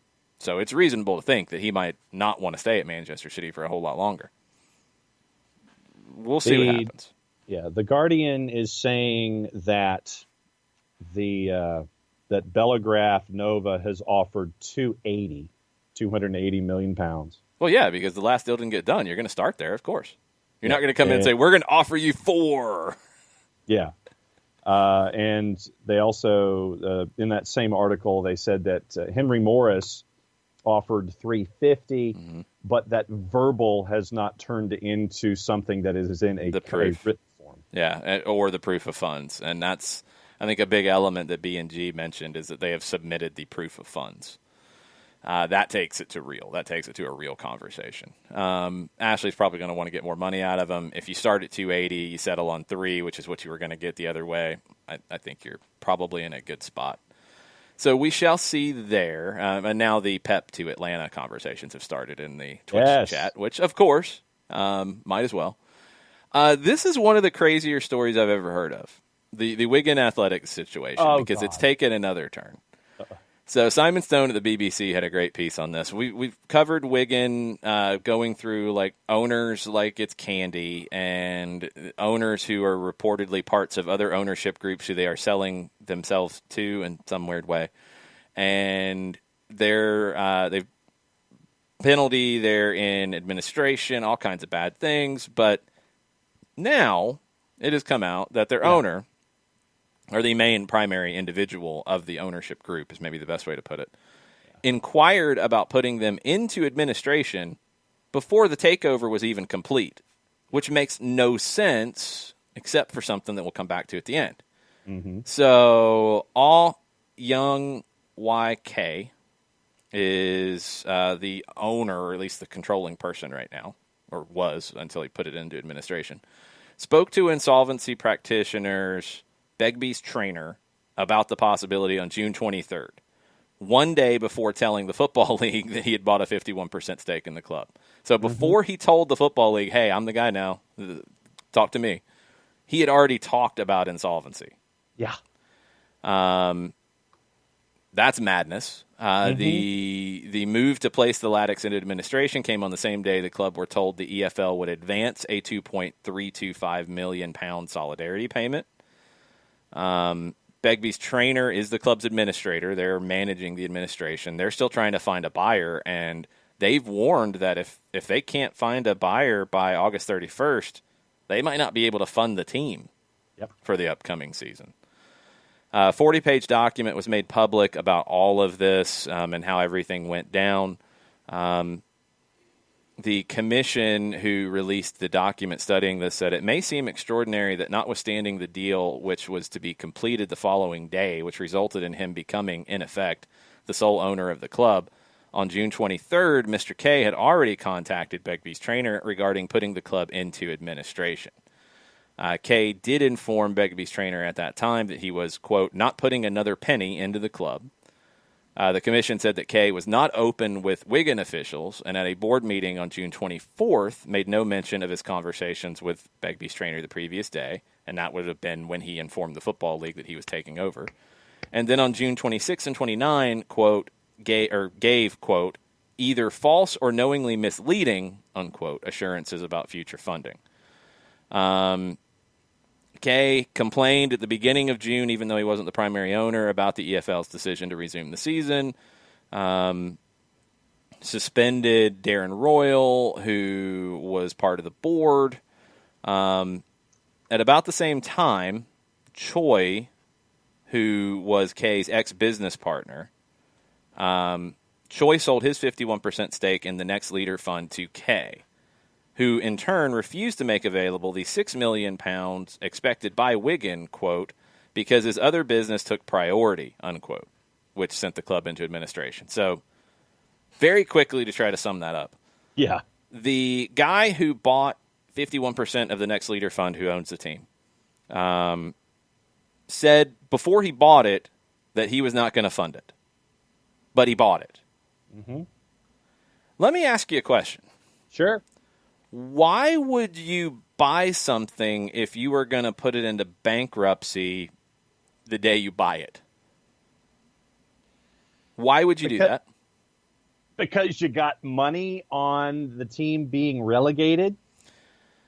Just saying, that was the heavy rumors, was that there were odds or there were bets placed in Asia on the club being relegated, and at that time, they did not look like a club that was going to be relegated at all. Because there's no other rational explanation for this. Yeah. I mean, he could come in and say, yeah, I'm not going to put £6 million in or $2.3 million or and whatever. Wasn't the guy known as being it. a professional poker player anyway? He was involved in gambling. I remember that much. Because there's no other logical explanation. Like, you could say you're not going to put a bunch of money in, all that stuff. Okay, fine. But why would you basically buy it to give up control of it? Unless you didn't really buy it, which is a question, or didn't really buy it in terms of this 51% stake moving from here to here and blah, blah, blah, blah, blah. That sounds shady. But also, somebody's benefit in some way. The betting side of it is the only thing that really makes a whole lot of sense. So. Yeah. There's going to be more coming out on Wigan. That's just insane. And yes, it sounds like an ish show. Jiggeray, I completely agree. And it sounds like something that is going to need a lot of investigation. I need a 30 for 30 on Wigan in this situation. No doubt. I need it. Now, one other rumor before we get to the questions, so go ahead and start firing them off in the Twitch chat. Luis Suarez. Barcelona's got to sell players. Barcelona's got to bring in whatever money they can. That's some of the news we're hearing out of the board meeting that's taking place today. They got to bring in cash. They don't have cash. They got to bring in money. They got to sell whoever they can sell. Luis Suarez is a player that has been linked to Inter Miami multiple times. Now you've got rumors making the rounds in Uruguay, where Luis Suarez is from, of Ajax being interested in bringing him back and reportedly have spoken to him, which is wild. I have not looked at Ajax's roster lately. I don't know if they just need a forward for the short term. I don't see any way they could spend more than Inter Miami could, because you're going to have to pay a transfer fee. I don't see any way they could pay him more in salary than Miami could. But keep that in mind. It's not a slam dunk that Luis Suarez, if he leaves Barcelona right now, that he goes to Miami. There could be competition. And they do need a number 9, Chris Ashley. He would be a great number 9 for them. Nathan Pugh is in on Twitter as a part of what we have in the Twitter chat, and he says, I paraphrase, Newcastle, it's never done till it's done. Well, I mean, no, I'm not even saying it's done, but at least there's somebody coming in who's saying, I want to buy this, and who is not problematic in terms of, pirating the league's property and stuff. It ain't done till it's done. Nobody said it was done. Thank you, Nathan Thank you, Nathan Pugh, for paraphrasing me on a Monday morning. Nobody said it was done. I'm just waiting to see HMVs pop back up in Saudi Arabia. Nobody said that was happening either. Nothing's happening with Newcastle until you get Mike Ashley to not be ridiculous. Mike Ashley. Yes. What else do we have on Twitter? Four-Card Ahmed's in and asking a Champions League question. Okay. He says, wasn't the same handball called a penalty in the Juve-Lyon game match last week? The same handball as what? That's. I need more details, Four-Card. Yeah, the refereeing has been interesting during the Champions League and Europa League a little bit. Just in general, we don't need the super details to compare 1v1 because we're not a video show, but handball, they got to clean this thing up. They've got to make the laws better on handball. They really, really have to. Four-Card said the penalty that CR7 scored on was similar to the VAR call from yesterday. They've got to clean it up for more consistency. I think they tried to with their rewrite, and they made it worse. They've got to make it better. I do like the step, at least, that they've gone to of the shirt sleeve being okay if it's above the middle of the bicep, that's not a handball. It used to be at the top of the shoulder. I'm okay with that step, but you've got to get into this whole, if it's unintentional but it comes off the arm of an attacking player in the build-up, that's a handball no matter what, versus a defender, then you're judging intent, and if it's accidental for a defender, it's okay. Like, you got to get consistency there. It's got to be better. Four-Card said, but on the wall, where is the player supposed to put his hands? It doesn't change. There's no special section in the law about in a defensive free kick wall situation that you get different things. So it's the same rules. If you have your arms by your sides, you should be fine. That was the way the new rule was written. That was the intention that IFAB has talked about. If your arm goes out away from your body, that's not okay. But if your arms are by your sides, you're fine. I think people always saying, well, now they've written the rules to where you have to have your arms behind your back. That's absolutely not what they wrote the rules to be or the intention. The rules are to be, if your arms are by your sides, if they're down by your sides like they normally would be, you're fine. You don't have to tuck them behind your back. But you can't stick them out, that's for sure. It's got to get more consistent. It feels like it is anything that is involving a handball is a 50-50 flip a coin as to what it's going to be called. And that's not okay. That's got to change. Nathan says, I stopped watching Atlanta United 2 at halftime. I chose poorly. And then he also actually said, probably chose well, the way the second half went. Well, but if they were leading and then he turned away, I think that's where he's going with it. It's like they were leading, I turned away, then this happened. Then he says, I remember a Joseph goal called back against Red Bulls for a similar incident as happened in the second Lyon goal. You're jumping around like from everything, and I'm completely baffled. You could break them up a little bit more, please. Okay, so I stopped watching Atlanta United 2 at halftime. I chose poorly. Okay. Yeah. Go ahead to the next one. We covered that. All right. Now, his Champions League note. I remembered a Joseph goal called back against Red Bulls for a similar incident as happened in the second Lyon goal in the match against Manchester City. Wasn't a foul then, not a foul now, a coming together in a trip. Joseph was deemed to have fouled the defender because their feet came together. VAR ruled it back as a foul when if it hadn't, Atlanta would have had the lead, may have won it, which I believe would have helped in the Supporters' Shield race on a hashtag Manchester Monday. This is a really different thing, and Nathan Pugh is biased against Manchester City, and yes. Most Liverpool fans are biased against Manchester City. That's gotten really strange, to the point that Liverpool fans were like attacking Manchester City players on Twitter. Yeah, Bernardo Silva, yeah. Like, why? Like, shouldn't you just be happy right now? I don't think it's the same thing at all. I think the Joseph situation with the Red Bulls, the defender was in front of Joseph and slowed down in front of him to draw the contact. This is one where the two players were both running. So I don't think it's the same conversation at all. It's not a slam dunk foul. I mean, VAR said it wasn't one, so it's all good.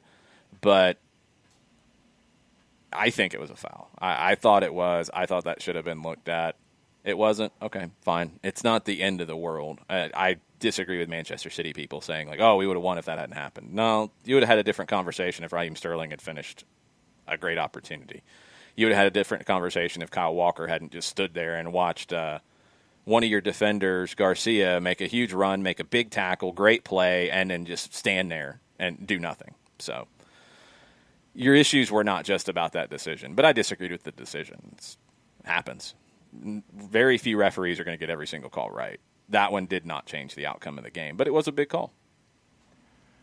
Chris Ashley on the Twitter side of things, he says, what's the best story since soccer restarted in the U.S., and why is it the Greenville Triumph being 4-0-1 through 5 matches on a hashtag overreaction Monday? Chris Ashley's also biased, but this one's okay. At least it's exciting bias. It's pretty good situation. Your boys are looking pretty good these days. Good result over the weekend, correct? 1-0 over Chattanooga at Legacy early with fans in the stands. It was the first professional sporting event in the state of South Carolina to do that. Yeah, and I mean it looked pretty good from the pictures I saw. From what I saw, it's always going to be a challenge. It's a difficult decision to be made. There's a lot of things that go into that decision. There's got to be a lot of responsibility involved and everybody being involved in that, the team and the people who are choosing to go as well. And it sounds like everybody lived up to that in this one. So yeah. And if you missed it on the last episode of Greenville Triumph Weekly last week, we had team president Chris Lewis on to discuss the rationale and all the effort that went into making that happen at Legacy early. And the approach that they're taking is much like the Bundesliga, where it is this is our one example where we get the opportunity to do it again next time. This was not a continuous thought process. It's like, all right, we get it done right this time. It gives us a chance to do it again. Then it's one, and then one, and then one, and then one. It's something that they'll keep an eye on for the rest of the season. Yeah, that's the German approach, and that's the right approach. And that's also why I think the approach, like I talked about with the MLS teams who are opting to not have people in the stands for right now, but they're not saying for the whole season that won't happen. They're going game by game or group of games by group of games. Chris said the official attendance was 887. From his vantage point, nearly everyone wearing a mask. One guy was booted for refusing. Social distancing in the general admission section could be worked on, but I thought they did a pretty great job with the protocols they put into place. I think it's almost impossible to have a general admission section right now, and that's probably one of the moves I would make is to not have a general admission section. And if it changes tickets, if it does whatever, like upgrade people out of the general admission section, but I just don't think you can have that at the moment. It's not safe. So that sounds good. I mean, it sounds good. It sounds like the right approach, and it's just that 887. Those people bought a ticket. Those people probably bought a little bit of merch. Those people could have bought concessions. I don't know what the concession situation was.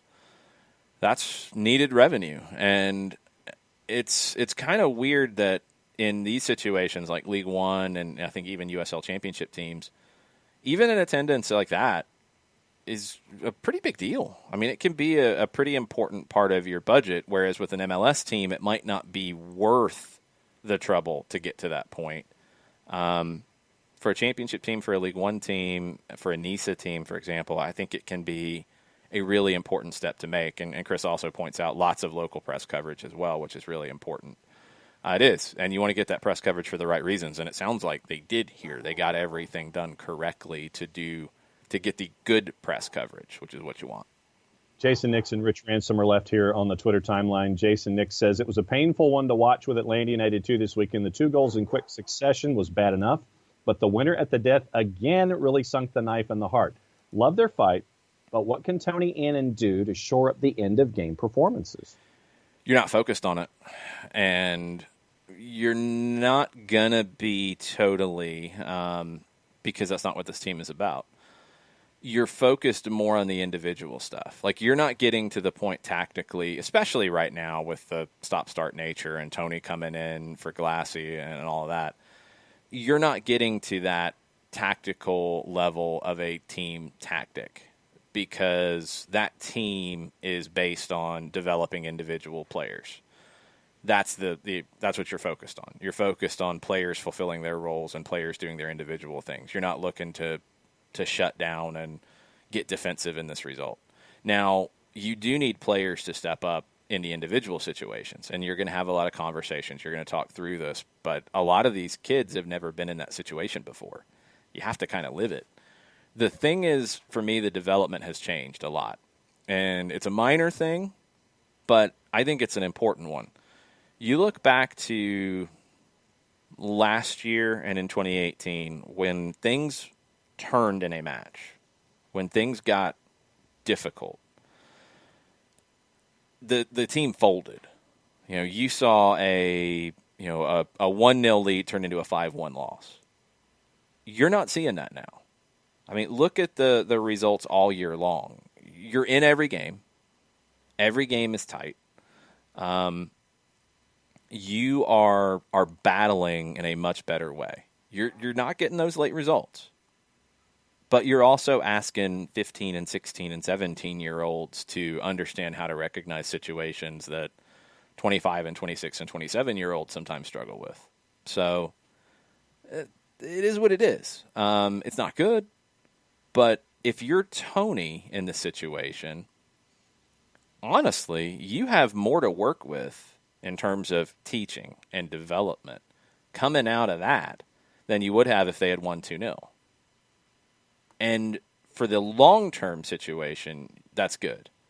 Now, that progression from in previous years of getting blown out when things turned against you to now you're fighting, but you're still making some mistakes in moments that you've got to handle the decisions that come up in those moments better.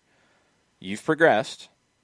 The next progression is to start making those correct decisions. But where that happens is the next generation coming through, because that's part of the process.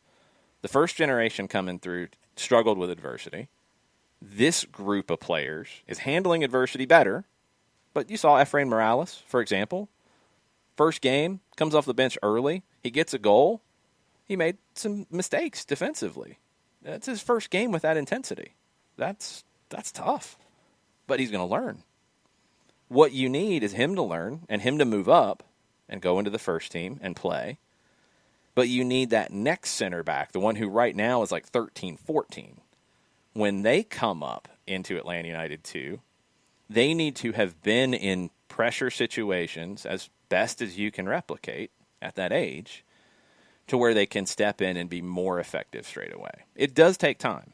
So in terms of what can he do to change that, it's literally working with the individuals. It's not so much like, okay, we're going to bunker at this point, because no, it's not. That doesn't help you from a development standpoint. Everything's got to be about development. You've got to stress the individual decisions in those moments. When can you get into the other half and hold the ball and take the air out of the ball? When should you just clear long and get back and recover? When should you do this, that, or the other? Those are the things you're going to be focused on. It is still an individual development question. But you're also looking to see, from these young guys especially, who steps up, who's more vocal, who is stronger in these moments, who takes on the leadership role. You're looking for those elements to come into play as well. So there has been progress. It stinks to see, a 2-0 lead turn into a 3-2 loss, no question. But you've got to learn from it, and you have a great opportunity to learn from it because you're going to be back on the field on Wednesday in Miami against a team that can score a lot of goals and a team that just got a really good result in Tampa Bay. Yep. And then after that, you're in Tampa on the weekend to continue everything going on in Group H. One last thought from Twitter's, and it is from Rich Ransom. While discussing with someone after the matches this past weekend, Champions League, if this means Liga and Bundesliga are stronger leagues, I realized I'm not going to analyze the strength of European leagues in a Champions League tournament that has one-game playoffs in a neutral venue and lasts only 2 weeks long. You can't analyze the strength of European leagues based off the Champions League anyway, not in a one Champions League situation. Over 10 years of Champions League, yes. But 1 year, no, because the draw could work out really well for a team. You could get all kinds of luck in situations. Luck's a part of the game, like it or not. And that's something that I think Pep mentions a good bit. Like, people saying they want Pep to be fired at Manchester City are borderline insane. Mm-hmm. And they probably should not be allowed to operate motor vehicles. Back away from social media. Like, you can question tactics, you can question anything. I thought Balage had a really good point yesterday talking about this. He's like, look, I've lost the argument because Manchester City lost, but this is why he did what he did, and I agree with him in terms of the tactics. I completely agree. You couldn't go 2v2 against that team. You were going to get punished. You went 3v2, and you still got punished. But if you'd went 2v2, it would have been even worse. Yeah. I understood the tactics. The individuals didn't perform. That's a different topic. But you can't say that because Manchester City didn't get to the semifinals that the Premier League's garbage. You can't say that Manchester City's garbage. Like, is Liverpool garbage because they didn't even get this far? No, they're not. They had an incredible year. The Champions League is a gamble no matter what. This year, it's even more of a gamble because it's single games. It plays to the underdogs so much more right now. A better team will win more often in 180 minutes than they will in 90. Flat out. Easy.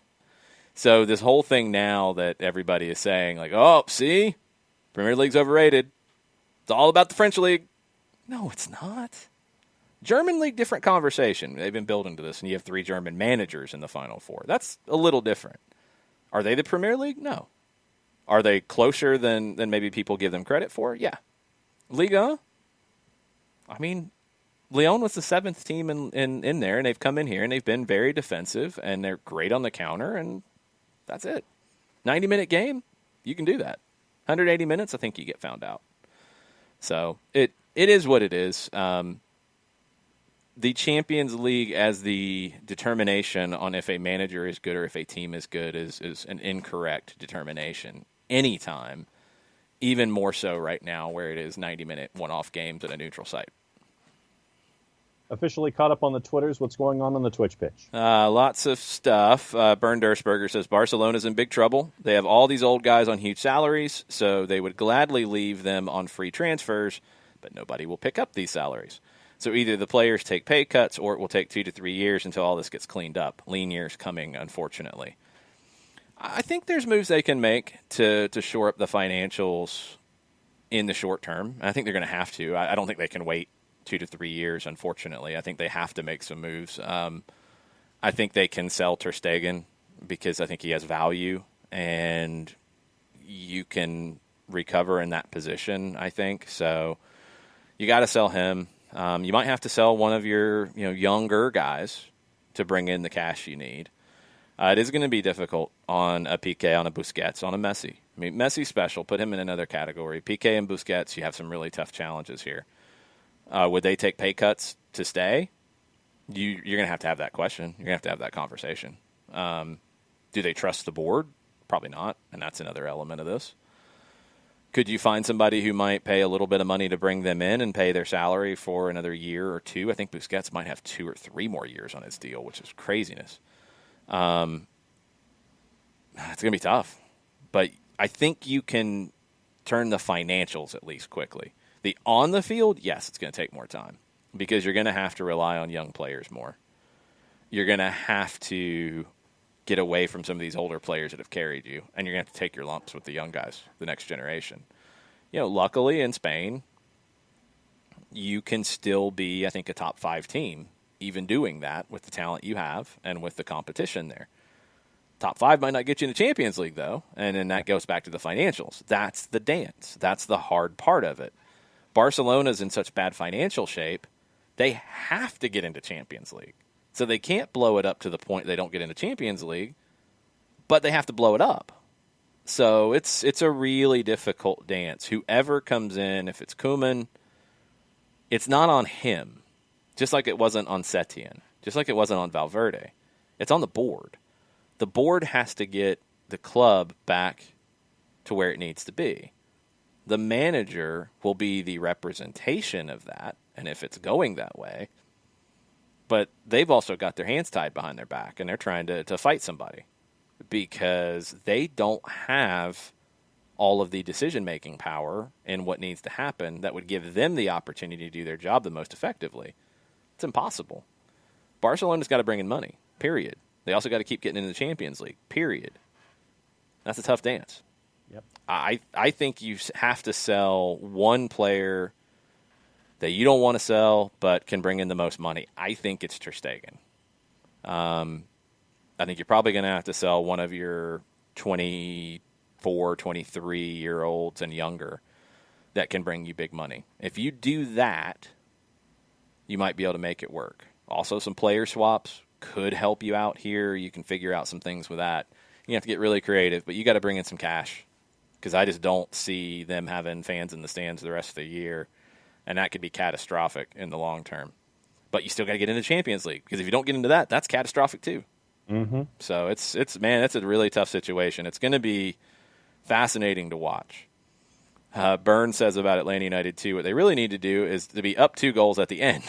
Team not built to defend teams that throw everything forward. Absolutely. They're not, and especially when you don't have a lot of options defensively right now. But that situation is a huge learning opportunity that you cannot replicate in a training session and anything else for a Caleb Wiley at 15, for an Efrain Morales who just turned 16. It's massive. For that midfield, Will Riley, 17. You're putting guys in situations that they would never have the opportunity to be in. This is good. You want the results to turn. You want them to learn and show that they've learned, but they have to go through this. So that's the point. The result doesn't matter to me as much. It's how you get there. You have to not have what happened in Charleston happen again. You've got to show that you've learned from that experience. That's going to be the step. Talking about Mackie Jope, Jigare says, Mackie has the talent to possibly make Team of the Week every week if he wanted to. I haven't seen teams match up well with him all season. I thought he played his best complete game on Saturday night because Mackie in the final third going to goal, no problems. He's dangerous. He's got the mix of speed and strength that you want. You want more. And I thought his hold-up play was really good. I thought his movement off the ball was much better in this one. You want those elements to make him a more complete number 9. Because I think he can get to the next level. I think he's got the talent to. But it's got to be a complete game. He's not just going to get there because of the goals we see. It's got to be the complete game from him. Yep. Let's see. Breaking news sounder, please. Okay. I was not ready for that. Where'd it go?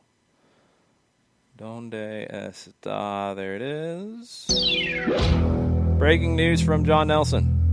From Neil Morris. Jessica McDonald and the North Carolina Courage have inked a new multi-year contract for McDonald to remain with the club. Add her to the likes of Lynn Williams and Paul Riley and trying to keep the band as back together as they can going into whatever the next NWSL element is. Yeah, it looks like there's going to be little sets of games, little pods that I don't think lead to anything but games. Is that going to be enough to keep people here rather than go to Europe and play meaningful games?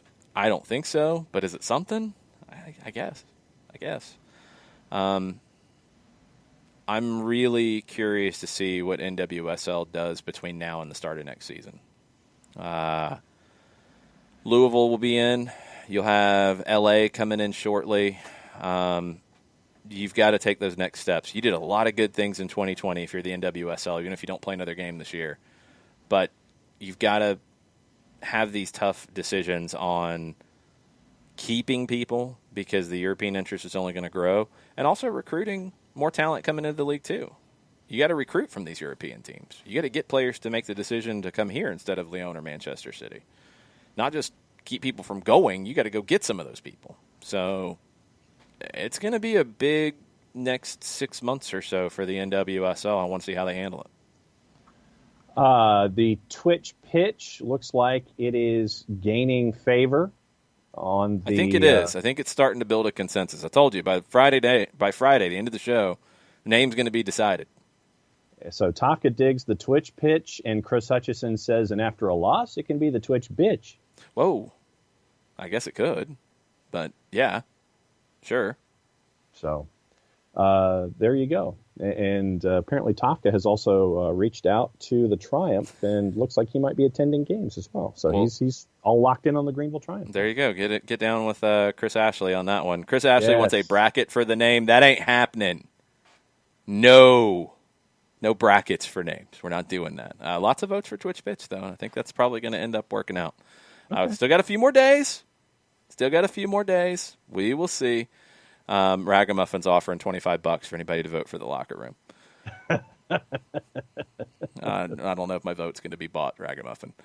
All right, that's going to do it for now. We'll be back at 7 o'clock. Soccer over there at 7, and we'll go a lot deeper into Barca, Manchester City, Champions League, Europa League, all of that. We'll also get caught up on what the situation is in South America. 4 of the 10 leagues are playing. 1 more was supposed to start playing this weekend. That's been pushed back. They should be playing tomorrow. We'll find out if that happens or not. We'll get caught up on all of that, anything else going on in the great wide world of soccer, and anything else that happens in MLS as well. That's at 7 o'clock. You can listen on the app. You can also watch on Twitch, and you can come hang out on the Twitch pitch. So Mondays in the AM, then Mondays in the PM. So that's the rest of the day. Have a good rest of the day. What's the game at 3 o'clock today? Europa League? Inter and Shakhtar. What are the numbers? Europa League. And in the aggregate, Inter is minus 164, Shakhtar plus 443, and odds even after 90 minutes, or honors even after 90 minutes is a plus 330. How you like your Shakhtar in this one? Yeah, that's kind of how I feel. Good run. Thanks for coming. Nicely done, but no. Yeah, I'm thinking it's going to be Inter getting to the final as well. That's 3 o'clock, CBS All Access. We'll be back at 7 to talk about it and everything else. Y'all have a good rest of the day. We'll see you in a few hours. Much plot, y'all. Much plot, y'all.